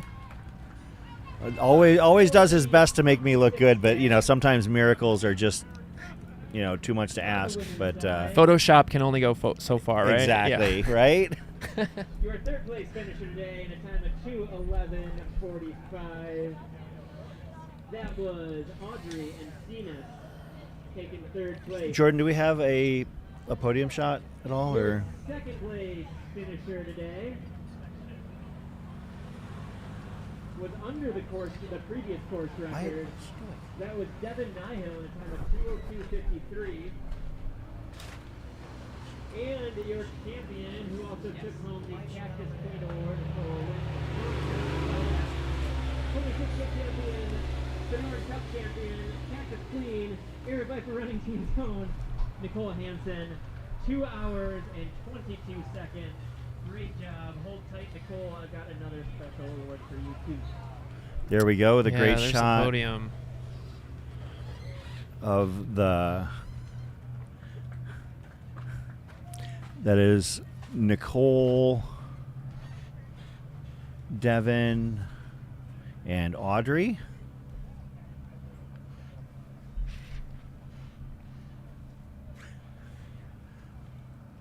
Was that Angus? Did Angus run today? All right, then moving into the 2 mile, we will do that podium presentation as well. Let's did. do the guys first this time. Third place, Mr. J. Tinsley, 1929.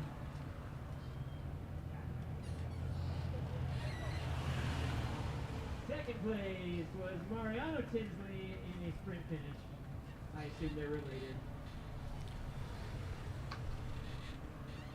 Great job, Tinsley. Then your champion today, 15:41.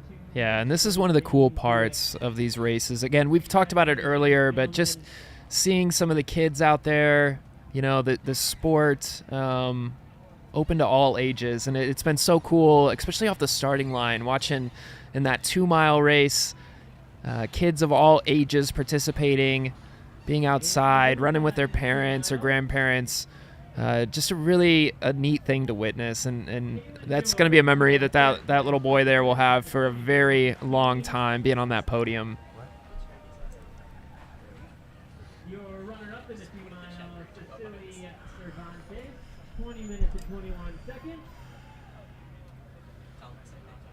And your 2-mile champion, Clarice Cunningham, 20 minutes and 4 seconds. Great job. These kids will literally never forget this moment. Being able to stand on that podium and enjoy this, what an exciting time for them. And for those of you elites tuning in, take note, because these are the people that are going to be beating you in about 10 years. Yeah. So, yeah. Shout out to my buddy Angus Forrest. I actually saw he came over and waved, and I had to run over and make sure that he wasn't leaving. Angus, of course, one of my favorite next generation runners here. How's it going, buddy? Yeah, your scars. Did you fall? Got some trail rash. Oh, nice. Ate it. Yeah, he's sporting a Chase bottle. So if you guys haven't seen the Chase is a Cocodona film that's absolutely amazing. I had a chance to see it last weekend, and it's one of those that actually kind of moves you, right? You start to feel things when you're watching it. Covers Cocodona from last year, Cocodona 250.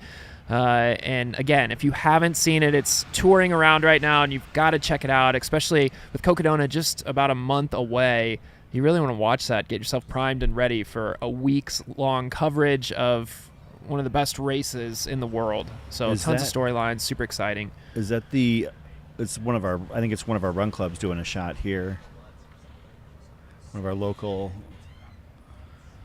run clubs. I'm not sure which one it is. I don't want to say because I might be wrong. I don't want to name the wrong running club.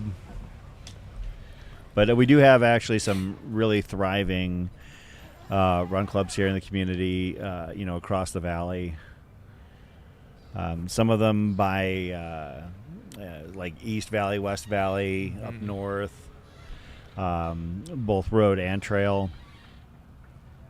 Okay, so that is the Unlisted crew. I did see one of their shirts. I figure I can say I was 100% sure, but shout out to the Unlisted crew that have made themselves known here with some excellent performances here in the trail running community.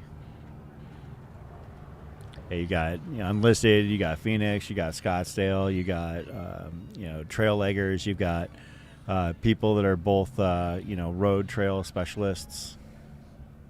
Yeah, and Phoenix, if you're not familiar, is just so massive, right? There's just so much. It's the city of Phoenix, but it goes on for miles and miles and miles, so tons of opportunities to find the club of your choice or the group of your choice. Do we have a camera shot on somebody coming up to the finish line right now? The matriarch of the Curry family, Patty Curry. Do we have a finish line shot of her coming in potentially? Patty is the absolute best. Always keeping people fueled and hydrated. I can't tell you how many times being out at a race, you just watch her, and she's not afraid to tell somebody, no, you need to drink this. You need to fuel. I can tell you need this. And she just takes care of everybody out on the course. I can testify to that being 100% true, that Patty Curry does her best to ensure that all runners are taken care of. Yeah. Whether they realize it and want to be taken care of or not. Yeah.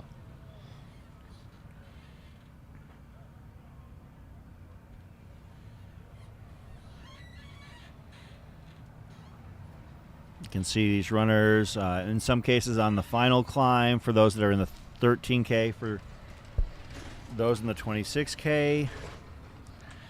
Their day is about half done for those in the 40K. They've got a ways to go. So let's take a look, and looks like we might have a pass. Pending confirmation here, but Avon Noah Meyer might be leading the men's race and the overall race in the 40K. Looks like he might have passed Bryce Brooks.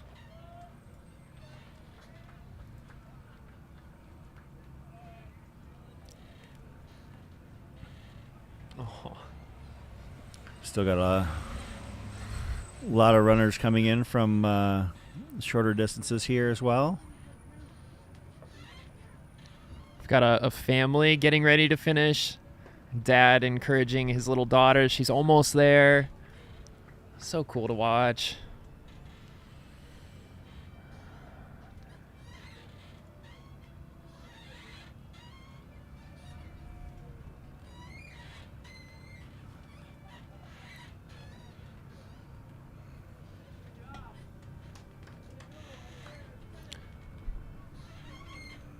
So, Chris, as you're prepping for Western States right now, what has been the most enjoyable aspect of your training, and kind of where are you mentally leading up to race day?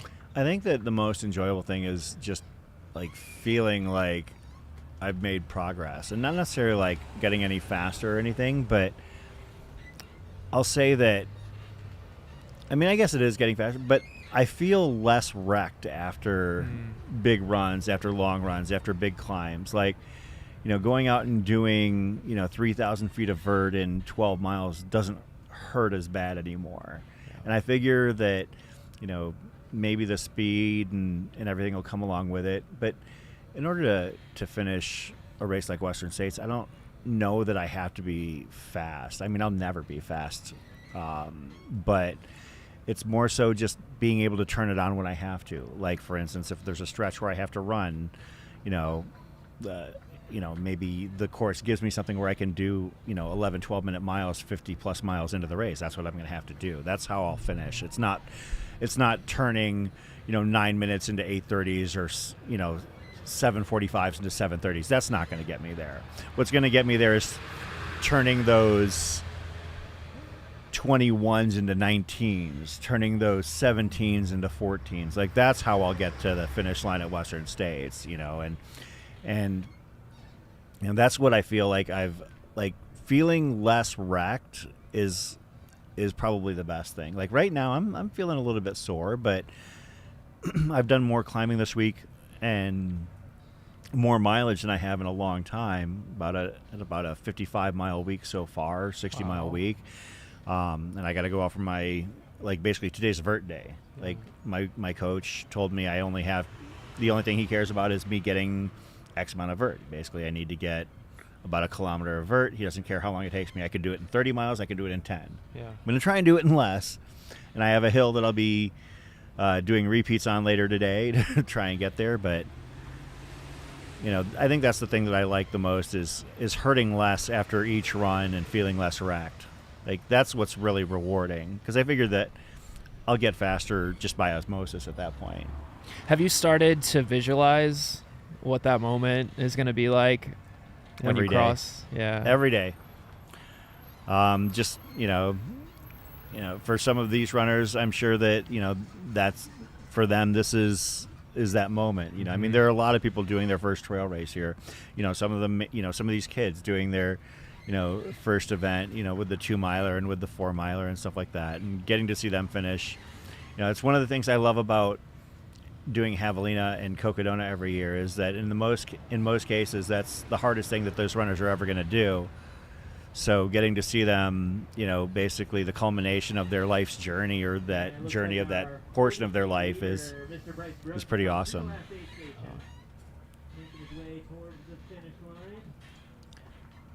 Okay, so we're getting word that it is Bryce Brooks leading and not Avinoam Meyer.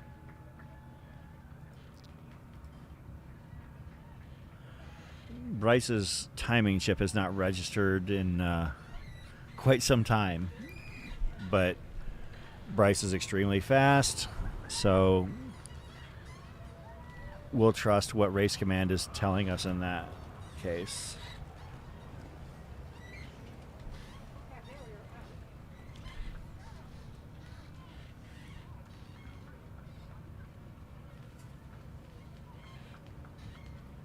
I mean, Bryce Brooks finished second at Crown King Scramble this year, finishing behind Eric Blake and Courtney DeWalter. He finished in McDowell Mountain Frenzy, third to Justin Grunwald and Nick Curry. Bryce is definitely a guy who can hang with some high-end runners. He probably has more Strava crowns than anybody else out here too. Constantly getting them on South Mountain and all around Phoenix. I gotta say, it depends on what section of town you're looking at, because that might be true for South Mountain, but if you get up into the McDowells, there's this Walmsley guy who has all fair. of them. That's fair. Of normal people. Yes. We'll clarify. I remember the former king of McDowell Mountain was a guy named John Schultz, and John had basically laid waste to the McDowells and claiming all these crowns. And John is I believe a former Oregon cross country runner or track runner or something like that, super fast, and but he's about my age, so he's a more mature runner. And then Jim basically came home and just started like destroying like all of the segments everywhere, and not only taking crowns but just making them out of reach. Like some of the climbs that he has crowns on out in the McDowells are just unbelievable now. Wow. So must be nice. yeah, I mean, anywhere Jim wants a crown, he takes it. Yeah. And like for instance, you're talking like the R3, we can see the patriarch of the Curry family, Peter Curry, coming in from his finish for his 13K. Patty with the bragging rights. Yeah, Patty Curry with the bragging rights. Of course, I guess that means that Peter has to make dinner tonight.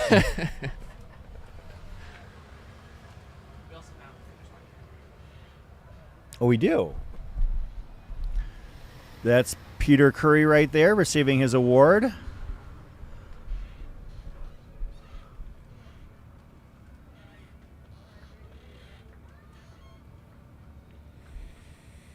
can see some other young runners from the 2 mile getting their award as well.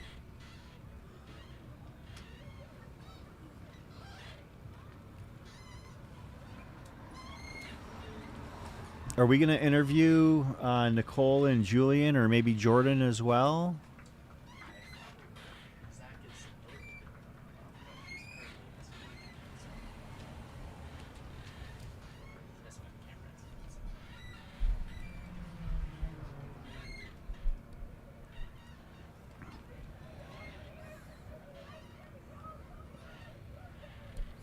Maybe we'll talk to some of the runners here in just a little bit. Is this camera okay, Jordan? The studio cam? The wide shot? Okay, just wanted to make sure. We had a little bit of a technical issue a little bit ago. I thought it was fired. In the studio. Yeah. Well, we've had worse happen. Sedona Canyons. Oh.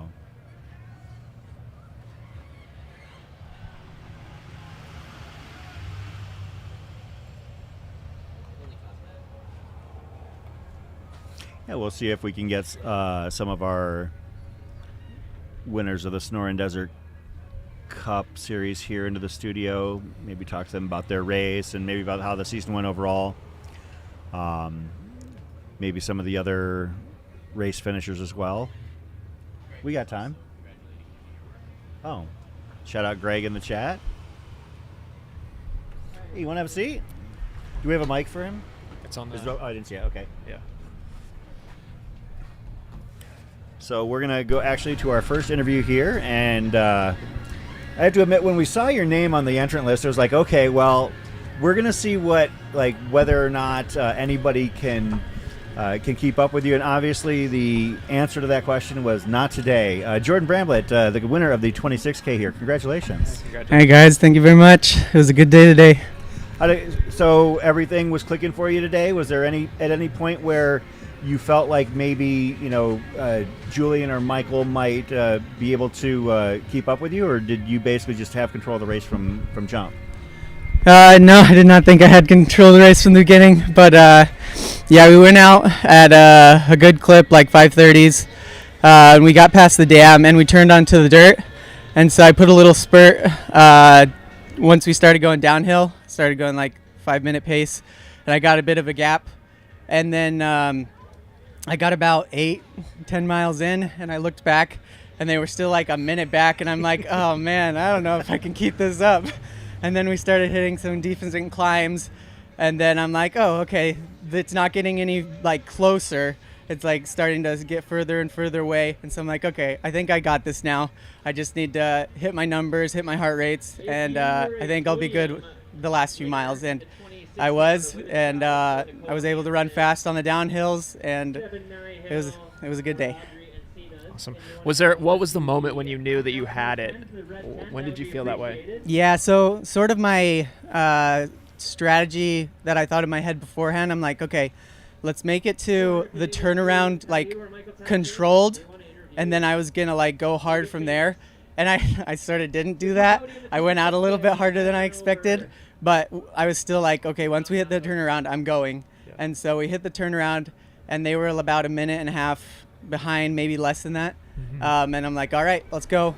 And then I started putting on a big gap, and I'm like, okay, I got it now. So I'm like, 4 miles left. I got this. Yeah. Jordan, you've had a heck of a year and change, that we've gotten to see you race here. With the exception of maybe 20 miles at Black Canyon, you've been in control of everything around you. Is that something that, not to take away from everything that happened today, but like is this basically working towards like maybe coming back to Black Canyon next year and finishing the deal? Because when you came through Black Canyon City this year, we were like, because I picked you for a golden ticket. And I'm like, oh my, if he keeps this up, and obviously, running 100K is a completely different animal. It seems like you're on the right track, though. How are you feeling about your progress in your career in general? Yeah, honestly, that Black Canyon race haunts me. Oh man, I wanted it so bad, but I messed up on a bit of my hydration and my salt intake, so bonked those last 20 miles. But I definitely think my progression is going up. Like my last few races, other than Black Canyon, have been really well. We've hit a little bit of a hiccup with my daughter coming into the world. Oh, congratulations! Thank you. Yeah, I've still been able to train well, but I mean, sleep has been hard. But yeah, Black Canyon next year is a big goal for me, and I definitely want to get that golden ticket next year. What else do you have on your schedule for this year? What's this shaping up to look like? Yeah, so it's sort of up in the air. I'm actually going to see how I feel this evening, and I might sign up for the Whiskey Basin 92K. All right. Since it's right in my hometown. Yeah. But then after that, I'm going to go full steam to Speed Goat 50K. Train hard for that, and then after that I'll probably do like the Sky Peaks races in September, and we'll see. Yeah. So No, Jordan, it's been super cool to watch the your career arc to this point, and I really can't wait to see what happens in the months and years to come, because like I said, we were super excited. You first popped up into our radar at Santan after what you did out there at Santan, setting a course record by 12 minutes over a Charlie Ware record, number one, and number two. Also, like in hindsight, we realized, wait a minute, he had the fastest loop of the day as part of his race. Like, even though people who were running the shorter distance only ran one loop, like you ran three, and you were still like, popping off the fastest loops of the day. And, seeing you out here and operating, in a shorter distance as well was super cool. And we can't wait to see what the future holds for you, Jordan. Can't wait to follow your career as it progresses. yeah, thank you so much. Hopefully it's a long career. So Congrats, man. thank you. Yeah, thank you. That was Jordan Bramblelet, the winner of the 2025 Damn Good Run 26K. Again, talking about Jordan, being, just 28 years of age and A new dad? and a new dad. Obviously, like, probably feeling some inspiration from that as well. So.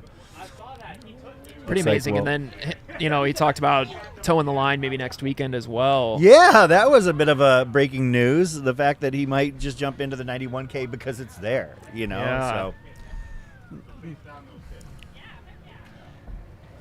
we're going to talk to our third place finisher of the women's race. Just have a seat and grab, first of all, is that your mom? Yeah, that's Oh my goodness. Oh my goodness.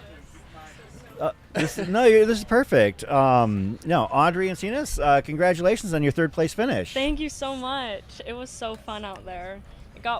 The hills were really killing me at the end there, but because I'm not used to any hill work like at all. I'm so used to just road. Well, I have to admit, like when we were first doing research, we didn't know you, and now I know exactly who you are. We'll talk about that in a second. But when we went to look and like, okay, there's nothing on Ultra Sign Up, Athlinks. Oh wow, cross country results from very recent years. I'm like, okay, like this is somebody who like is much younger, and then of course 20 years old. Yeah, just 20 last week. Oh wow. Well, happy belated birthday. Thank you so much. How'd you feel out there? I felt fantastic. Oh my gosh, the downhill is what really was my element. Like I just flew and I had endless energy. I don't know how, but it was so awesome. So you talked about the uphills being a little bit of a challenge. Yeah. Kind of how did you get through that mentally and what that looked like? Oh man, I just kept okay, this is what I said over and over to myself. I said, Lord, you are my strength, and I just kept saying that over and over and over, and I got through it. Like he helped me get through it all. So amazing. Grinded it out. Of course, so now awesome. as I'm piecing this all together, Yeah. I see your mom on the other side behind the camera. Your mom is Laura Rayburn, a very familiar face to those who run here locally. Has done dozens. You've done a few races here and there, a few podiums along the way. So, how much intel did you get from the family dining room table from your mom about this and racing in general on the trails here? Oh man, I mean, she has so much experience with it, so I get a lot of like the little fueling tips and all those kinds of things. But like this race specifically, I didn't really know too much coming into it at all, just because I feel like everyone's experience on the course is so much different. So I think like I just had to try it out for myself, and she gave me all the things I needed to be able to do that well. So. Yeah, the end hill. She did tell me about the end hill, so I braced myself for that one. But. So, Mom, have you raced the 26K here before? Oh, okay, I was going to ask who had the better time if they both ran the 26K. Oh, but. man. So next year you're coming back for the okay, all right. Oh, yeah. We'll see about that. So, was this so like It is, yeah. we've got a family challenge here potentially next year, so we'll have to keep eyes on that. So was this a one-off, or is this the start of something bigger for you? Oh no, this is the start to something big. Oh yeah, I want to be sponsored. I want to be all of that. That would be a dream. Like, I think that would be so cool. But I don't know. I just do it because I love it. You know, it's the best. Just do it because it's fun and it makes me feel good, and yeah. It's awesome. What and is the community it? is so great. Yeah. What is it about the sport that you love so much? The community and everyone just being so like, great job, you're doing so well. And that like you can make it as hard as you want it to be. So like I can choose some days to push myself harder, or I can choose like, okay, I'm gonna listen to my body a little bit, take it a little easier, but the whole time it's like kind of up to you, and it's a total mental sport, and I love that. Like I love pushing myself to like the hardest I can possibly go. It's so awesome. So Audrey, what's next for you? Do you have any road races planned, or is there a trail race you've got your eye on? What are you looking forward to next? I want to do a road race for sure. I don't know what yet, like because I'm so new to everything, but I really want to do some form of road race so I can really see how fast I can go. Because I just want to fly. I want to go so fast. Are you thinking half marathon, 10K? What are you thinking? I really want to do a marathon soon. My first. I don't know when, but hopefully soon. That's what I was training for, and so like this is like a little training race nice. to see how that goes. But I really like this distance. Like I feel like this is good for me right now. Well, you can walk away after throwing down at a fairly hard effort level, and it doesn't ruin the rest of your day. Yeah. Like that's the nice thing about maybe the 15 to 18 mile range is that it's a fairly long run, but at the same time it doesn't consume your entire day, and it doesn't ruin the way you feel the rest of the day as well. So for sure. Well, Audrey, thanks for joining us. Congratulations Thank on you so a much. debut race and making the podium. And we look forward to seeing more of you in the Thank you future. so much. Yeah, Yeah. I'm excited. Thank you guys. Congratulations. And proud mama over there enjoying all this too. So, of course, now what we're learning is that, I think that those of us in the Masters class are aging out from being competitive. I see another familiar face over there. If she can come over and join us here. Somebody we've gotten to know over the course of this racing season and enjoyed watching her debut and progress. Devin Nyhill. Devin, congratulations on a second-place finish here. Thank you. You seem to be acquitting yourself regularly on the podium here. Yes. Only in second, but that's okay. I'll take it for now. Only a second. It's no, a I'm just second. consistently second place. I've been appreciating it. It's been nice racing. Yeah, what was it like out there today? It was good. It was a good race. Kind of settled into a spot nice and early, and then just took my pacing as I went. Always watching first place. Nicole, right? Nicole, always watching her just like crush it up these hills. You get some really good views of your competition doing well. So I was keeping my eye on her, trying to catch up. Then we'd hit a hill and she'd bomb ahead of me.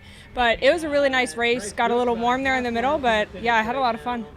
Do you think now, we talked about, I mean, you've had an extremely successful debut race season as far as anybody would be concerned, but you've had 3 second-place finishes now to members of the Air Viper Racing. Do you think that, like, maybe it's just like one of those things where it's like, I need more experience on the hills, and then next year, we might be talking about a different story?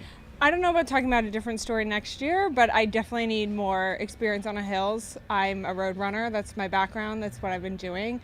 So even small hills, like, this course, even people say, oh, it's like flat for a trail race, right? There's not that much elevation change or elevation gain as compared to some of the bigger ones.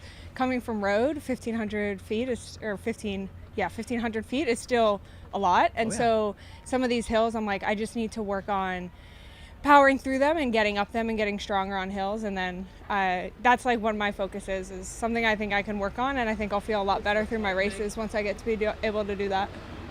Yeah, we were looking at your schedule before this race, and next weekend you've got Whiskey Basin, your first ultra, right?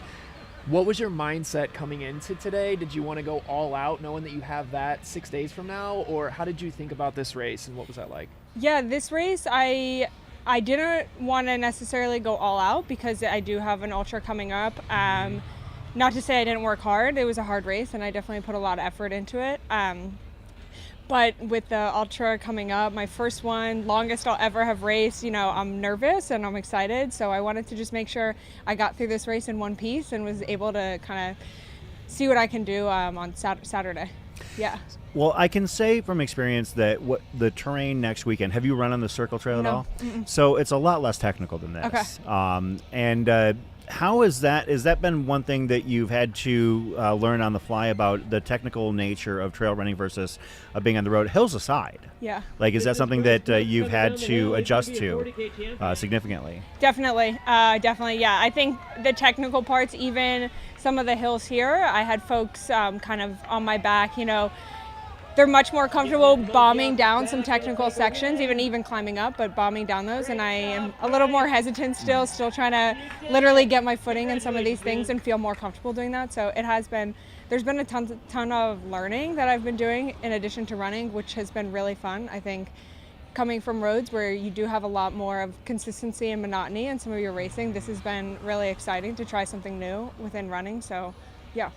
What was the draw to you of the trails, right? You've talked a lot about roads and all of that. Like, what's bringing you into this space and why are you excited about it? It's just been a new challenge. This is the closest. I've lived in a couple places. This is the closest and the easiest place to get to trails regularly. Yeah. I feel like that's a huge barrier. In other cities I've lived in, it takes me 2 hours maybe to get out to a good trail spot. Here, 20 minutes. I can drive kind of north, south, east, west, and I'm hitting some sort of trail system that I can run on. So that's been really fun. And like I said, I was just kind of looking for something different. Sometimes I get in my head a lot, so I was training marathon, and I was kind of burning myself out in my mind. And so this is just new challenges and something new to try to grow into and see how far I can go, how fast I can go, whatever the case may be, but just try something new. Well, you've taken to it very quickly and, acquitted yourself very well in what amounts to your first season of trail running. So I really look forward to seeing what happens for you in the future, and I hope that you stick with it, because I think that you've got great things ahead of you if this is how things are starting out. So, Thank you. Thank you very much. Devin Nyhill, thanks for joining us. Thank you. And we're going to jump right into our next interview here with somebody who has definitely wowed us here on the trails here this season. The Cactus Queen. The Cactus Queen herself. I don't know about Cactus Queen. No, well, that's what the name the sign on the desk says now, I right? know, I found that out today. So, Nicole Hansen, congratulations. Thank you so much. Appreciate it. How you feeling? I'm feeling pretty good. I haven't really tapered into this race, so a little tired. Had actually threw up at mile 12, so I did a full stop in the middle of the trail. It was great for some folks out there. It was a very busy trail. So yeah, happy to have finished it decently well after that. Wow. What was the recovery like after that? I mean, does that start to get into your head mentally a little bit of needing to No, replenish? it's happened to me before. Okay. So I feel I've done it before while running. So yeah. I think it was just a little hot. I got overheated because I'm not as used to the heat anymore. Live up in Flagstaff, so it's been cold weather. Well, I will say it did get warm in a hurry. I mean, when we first got here this morning, I was regretting wearing a short sleeve shirt, but now that it's 10 a.m. I mean, it got warm, and yeah, this is the kind of point where you're glad to be off the trail by this point, I'm sure. You've had a pretty amazing comeback from injury here this season. As you were basically out of commission for the better part of a year, almost, yeah. Yeah, and has your recovery gone as well as you'd hoped, better than you'd hoped, or where are you at with that? I think it's gone better than I had hoped. It is really hard to not run at all for 3 months, basically. I didn't do any running, and then so you start at zero fitness wise, and building back and that trust in your body is really hard, especially with a stress fracture, because you're always concerned about getting another stress fracture. And it's been pretty exponential growth of just healing, and I haven't had too many setbacks going forward. So I'm really excited, and I feel some of the workouts I've done have been faster than I was doing them pre-injury. So yeah, feeling really good about that. I'm going to dip into, in the next couple months here, some really faster, flatter races. I'm going to do a road marathon and then into JFK 50 this fall. So yeah, that's my A race of the year, is going to be JFK 50. So if there's somebody out there listening that is dealing with an injury, dealing with a setback, dealing with something, I mean, what would you tell them? What was that biggest piece of advice that got you through that downturn for you? It's very hard at first. I have been running consistently for 15 years, my whole adult life. And so to take off 3 months, it was really tough. But a lot of times having these injury setbacks is the springboard to get you to the next level. And that's really where I feel like I'm at right now, that athletically and physically I'm in the best shape of my life, and I'm still just at the beginning of it. So use it as an opportunity to work on your strength work, mobility, all of those little detail things, and you can come back even stronger because you have better awareness and knowledge about your body post-injury and what your weaknesses were. And there's tons of stories out there that I looked upon for inspiration, like Abby Hall, and of people who've gone through injury and have come back and had breakthrough performances. And so seeing it as an opportunity, as something that you're learning about yourself and getting better and stronger after is definitely the mindset you want to have. Yeah. So I'm going to name off a couple of names here. Megan Kupris, Tessa Chesser, Del Salt, and Annie Dube. You took a course record from these women who are amazing runners by several minutes. I don't know if you know this, but you basically broke the course record by about over 4.5 minutes.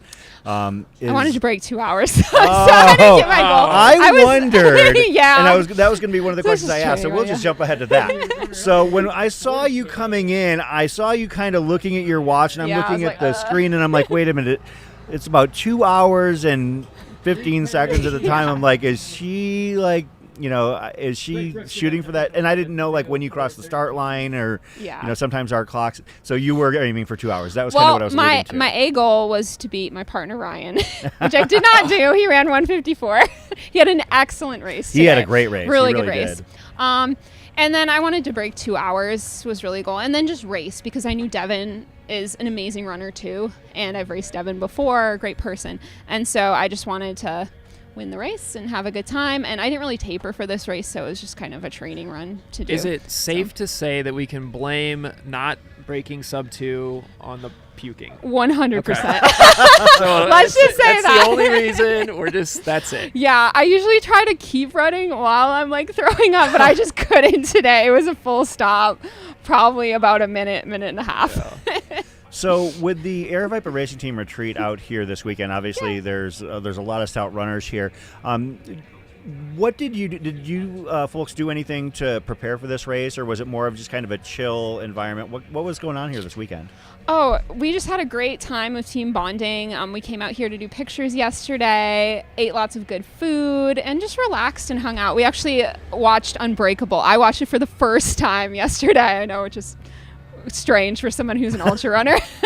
And yeah, it's just a really relaxed, chill time of team bonding, getting to know each other a little bit more, welcoming the new people onto the team. And it's a really supportive environment also to have some of the other male members of the team out there running, seeing Joe and Devin and saw Alyssa out there too. So yeah. Awesome.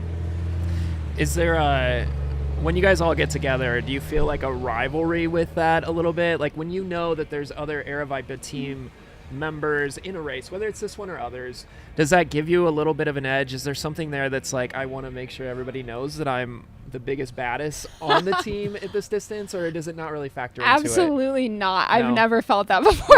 No. I just feel support. I love racing with racing team members. That's awesome. We're really encouraging to each other. A lot of them are my friends, like outside of the team, and I've known them for years, and they've taught me a lot about running and racing and ultra running because I'm still relatively new to this sport, all things considered. And so, no, I don't feel that way at all. That's awesome, though. Well, okay, before we let you go, now that you are the 2025 Cactus Queen, are there any royal decrees that you have for the running community? Oh, man. Any royal decrees? Just get out on the trails more often and explore and just have fun with racing.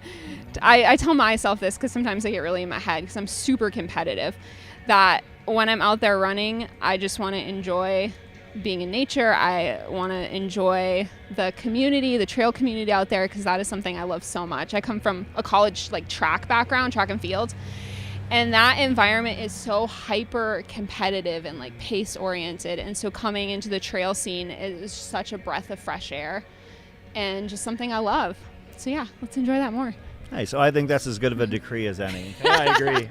You heard it here first. Yes. Yeah. So Nicole, thank you very much for joining us. Again, congratulations on a great season, and looking forward to following you as this year progresses, and cannot wait to see what you do at JFK later this year. Thank you so much. Congrats. Appreciate it.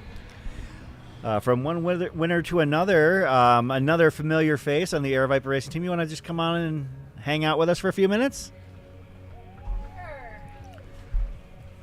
So we have with us now the winner of the 13K, second overall, first in the women's race, Brie Griggsby. Brie, thanks for joining us. How you feeling? Yeah, pretty good. Yeah, wanted to hop into this. Well, we had the racing team retreat up here this weekend, and so it worked out well. And I'm doing Gorge Waterfalls 100K in a week, well, a little less than a week now. So I figured I'd hop into the 13K, get in a little last workout before the big one. Yeah. Did you get everything out of today that you wanted heading into that race? Oh, yeah, absolutely. Yeah, I mean, just no pressure. I was just out here for a good workout and definitely got that in.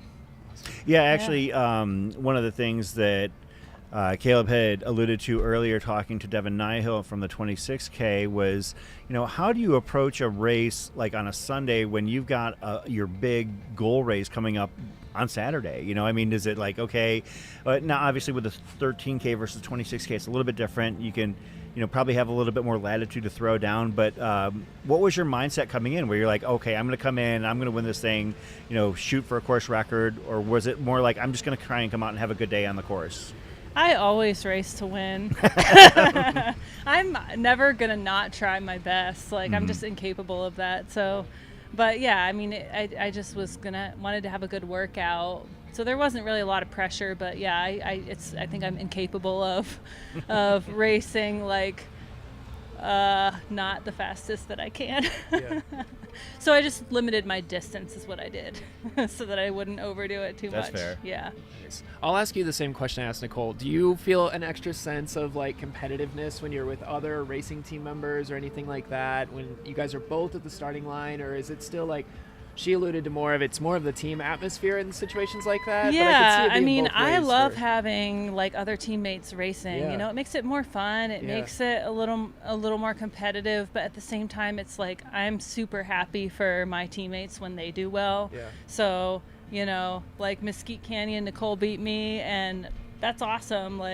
I don't feel jealous or oh, she's Right. better than me, Right. or it's just yeah, I'm happy to see my teammates excel. That's awesome. Yeah, absolutely. Bree, you race everything. I've seen you out here, doing 13Ks. I've also seen you doing Cocodona. I've seen you do 100Ks.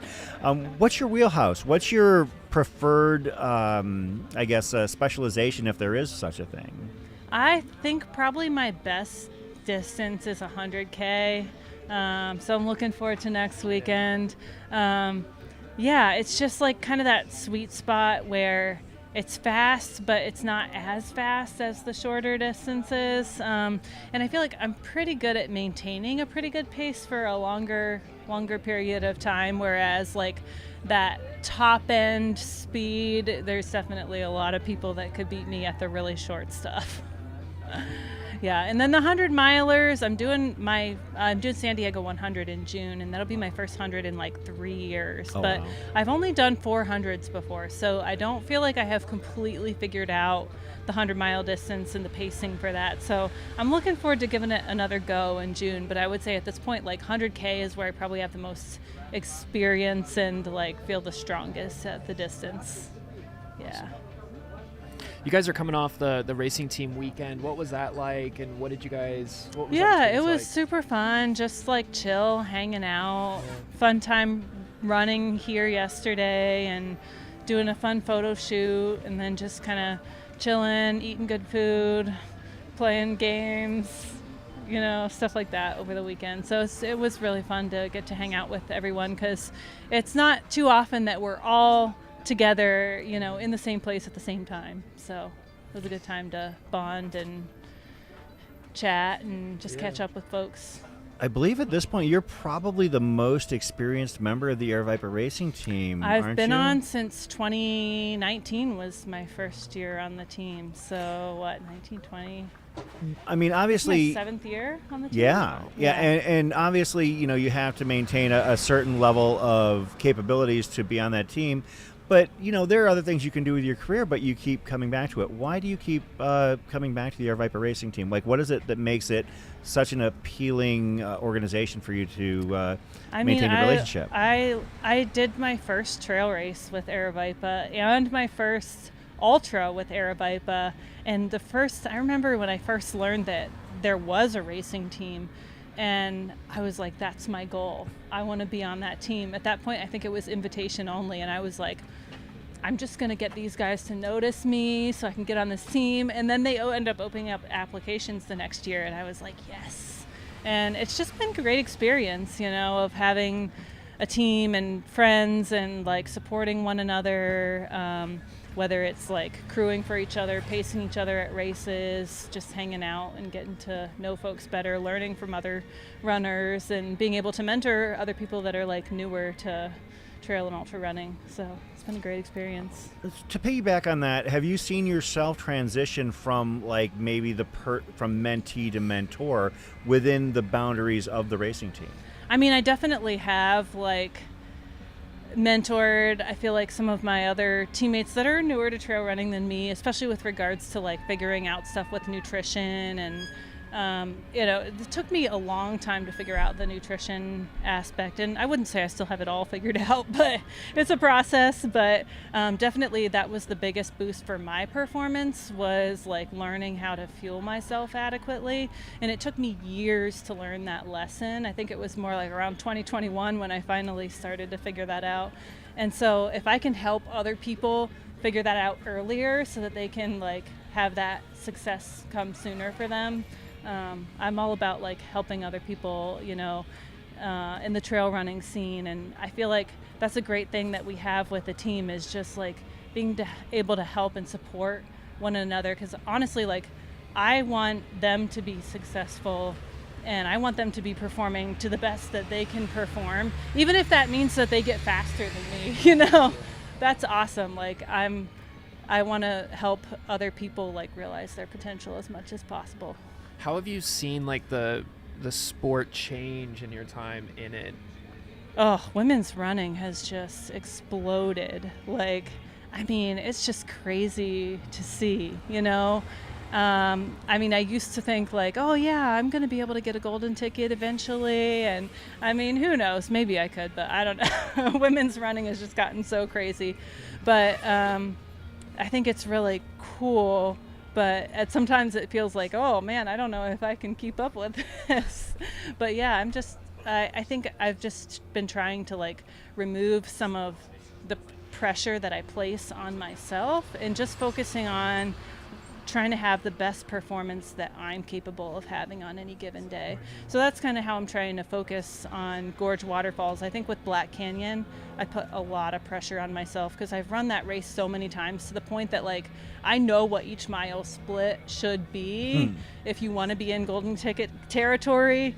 And I think with Gorge, like, it's a really competitive field, but I'm looking forward to like the fact that I don't know the course and I don't really have a lot of expectations of what it should be like. And I just want to go in and not put a lot of pressure on myself and just have fun. Because I mean, that's why I started running anyhow, is because it's fun. And I want to keep that like fun spirit to it, So you have come so close on several occasions to a golden ticket, and I'm still like rooting and crossing my fingers. And, do you think that you're any closer to potentially unlocking what it'll take to get that golden ticket than you were maybe like 5-6 years ago? Because you've been steady in your results. Basically, it's always been like in the 4 to 10 range of these golden ticket races. Yeah. Do you think that you are just on the cusp, and it's just like you just need to have that little bit better of a day to get it done? I don't know. I mean, I would say honestly, I probably was close. The closest I ever got was in 2022 at Black Canyon, where I was 5 minutes off. But now with the way that women's running has just exploded, it's like I would need to chop another hour from Black Canyon to be in golden ticket territory range. So yeah, I don't know. I have kind of stopped putting that pressure on myself to like have to do it. I mean, I have 64 tickets next year, so we're getting pretty close in terms of my lottery success chances. So we'll see what happens. I'll get in eventually, but I'm just kind of focusing on like pursuing other things that I'm excited about in the meantime, and eventually it'll happen one way or the other. What does this week look like for you, coming off the race and then heading into Gorge? What is your training going to look like this week? Pretty chill. Yeah. This is kind of my last workout. I might do like some strides, and otherwise it'll just be easy running. Probably just like, 3 hours of running for the whole week before the race. So it's not going to be very much. I'll be flying up to Oregon on Thursday, so I'll get there like a day early and have Friday to kind of chill, and then the race will be on Saturday. So yeah, just kind of chilling and tapering, and not a whole lot going on this week other than getting ready for the travel, because I'm going straight from Portland up to Alaska for a work trip. the day after the race. So I got to pack everything that I'm going to need for my work trip and for the race. So just kind of busy the next few days getting ready for the trip. So, and you're, for those unfamiliar, you're not a Phoenix local. You got to go from Phoenix from Tucson to Phoenix, back to Tucson to Oregon to Alaska. Yeah, I'm actually flying out of Tucson. So oh, okay, that's not bad then. Yeah. But I live in Tucson, so yeah, I'll be flying up to Portland and then flying from Portland to Juneau on Sunday. I do some part-time intermittent work up in Juneau at the hospital there. So okay, be working there for a week after the race, and then heading back and starting into my training block for San Diego 100. So yeah. Awesome. Well, thank you for joining us, Brie. Congratulations on a great day, and good luck at Gorge next week. Yeah, thank you. Awesome. Looking Good luck. forward to it. Congrats. Yeah, thanks for having me on. I'm trying to secure us another interview here. Well, I mean, if we have to. I mean, is there really nobody else? Like, All the other men dipped. everybody else dipped on us, so I guess we're going to talk to this guy here. As you can see, this is the finish line shot.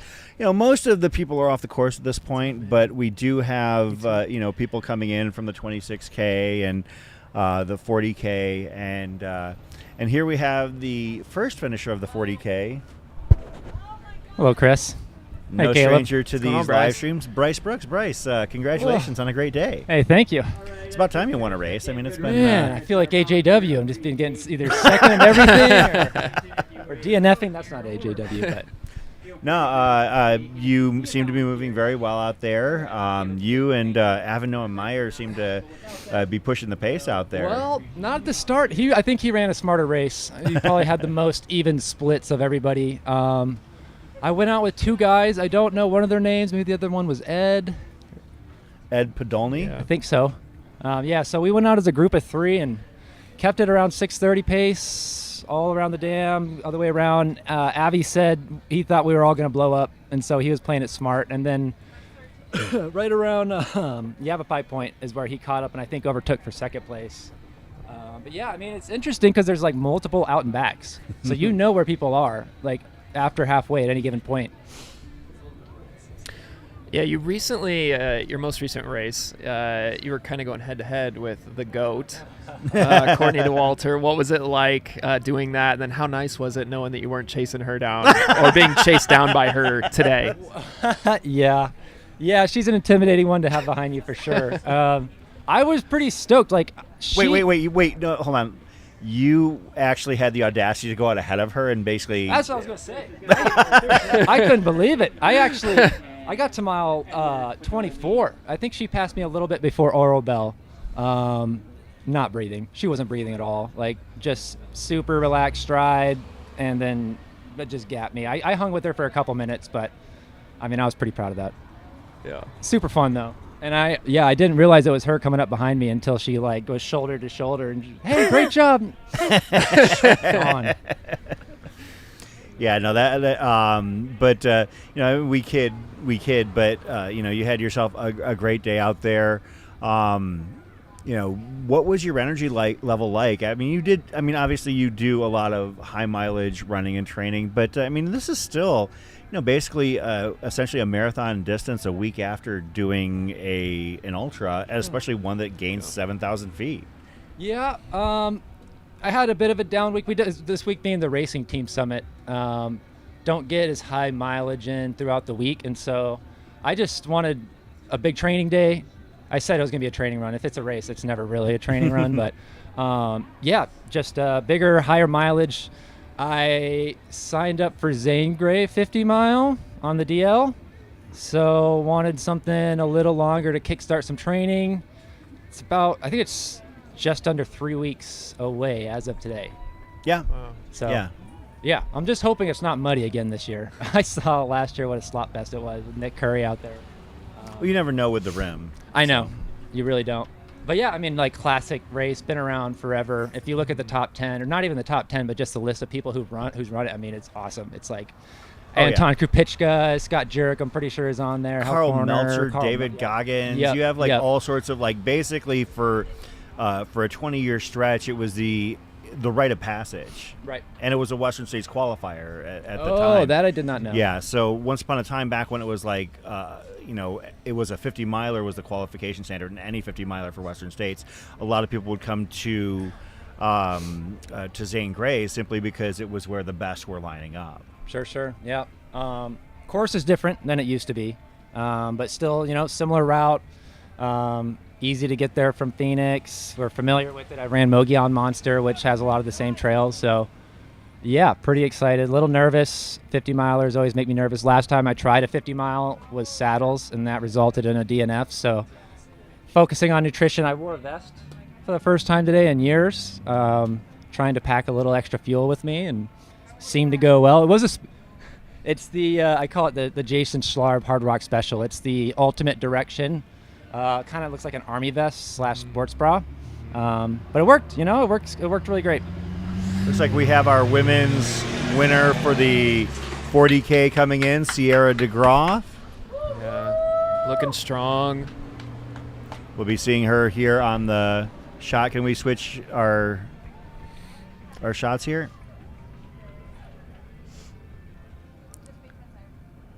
There's Sierra right there with the win. So, you said Zane Grey is up next for you. Do you have anything, planned further down the line? Is there anything you've got your eye on for the rest of the year? Circle of Hell, if it happens.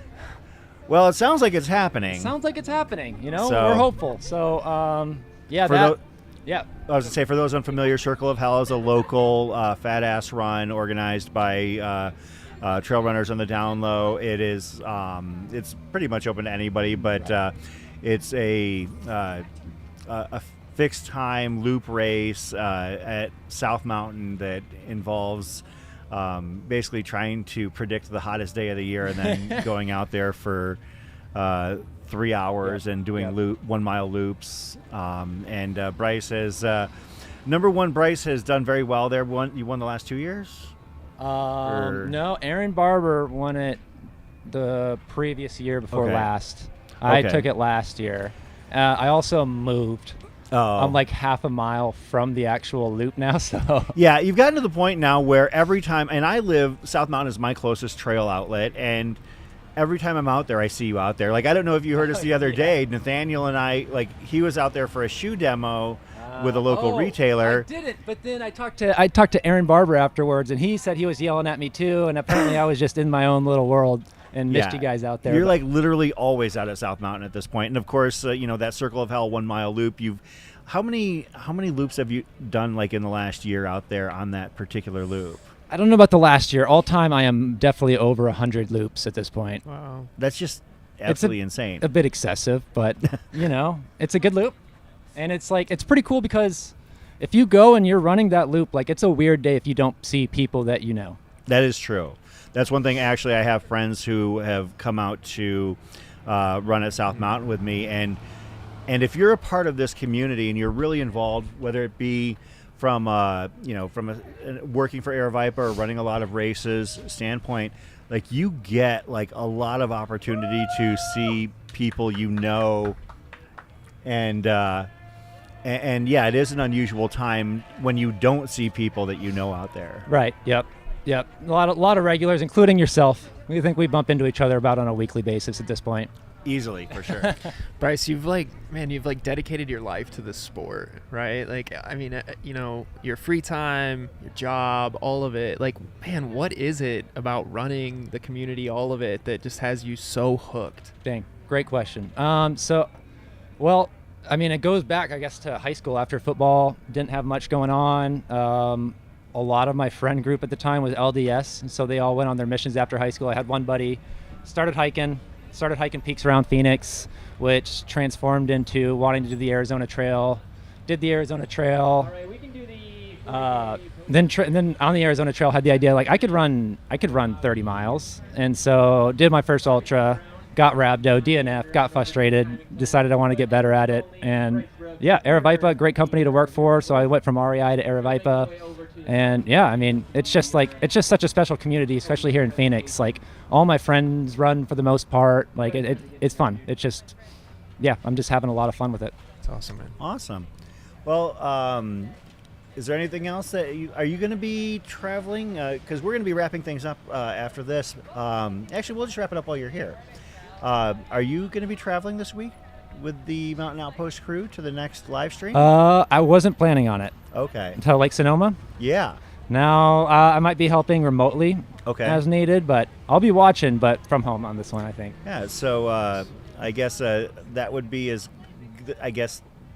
to let people know the next Mountain Outpost live stream is going to be in 6 days. Yeah, less than a week. Yeah. We're going to be doing the Lake Sonoma 50 in California, and that's always, I mean, talking about like Zane Gray earlier, Lake Sonoma is right along those lines as far as like an iconic race. Classic.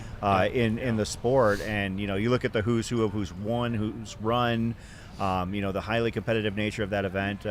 Lake Sonoma is definitely one of those races that is due for a live stream so people can really see what it's like out there. Yeah, one of our racing team members who was at the summit here, Selena, from Parks, Arizona, is going out there, and she's running the 50 mile. So we'll be seeing her on the live stream, which is pretty cool. Repping the new Arabipa kits, which I'm sure you saw on the screen. Love those. They pop.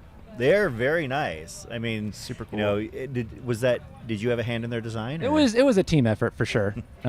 Between racing team, Jamil, Matt, Heidi, our graphic designer, Sydney Parks. So, I mean, that course looks, it's unrelenting is what when I look at the elevation profile, that's the word that comes to mind with all those rolling hills basically the entire time. Chris, you've been out there, correct?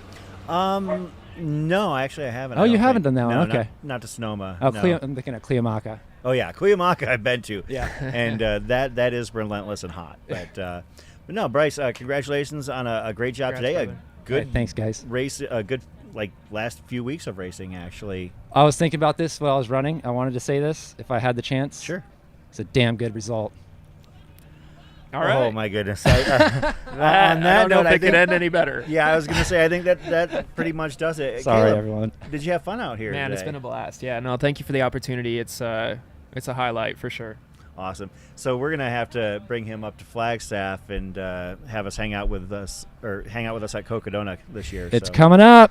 It is. Awesome. Of course, that'll be coming up next month. But between now and then, we've got Lake Sonoma next week. And I guess that about wraps it up here. Thanks for tuning in to the Damn Good Run, the Cactus Cup Championships, Sonoran Desert Cup Championships. And we'll see you next time here on Mountain Outpost. Bye, everybody. Thanks, guys.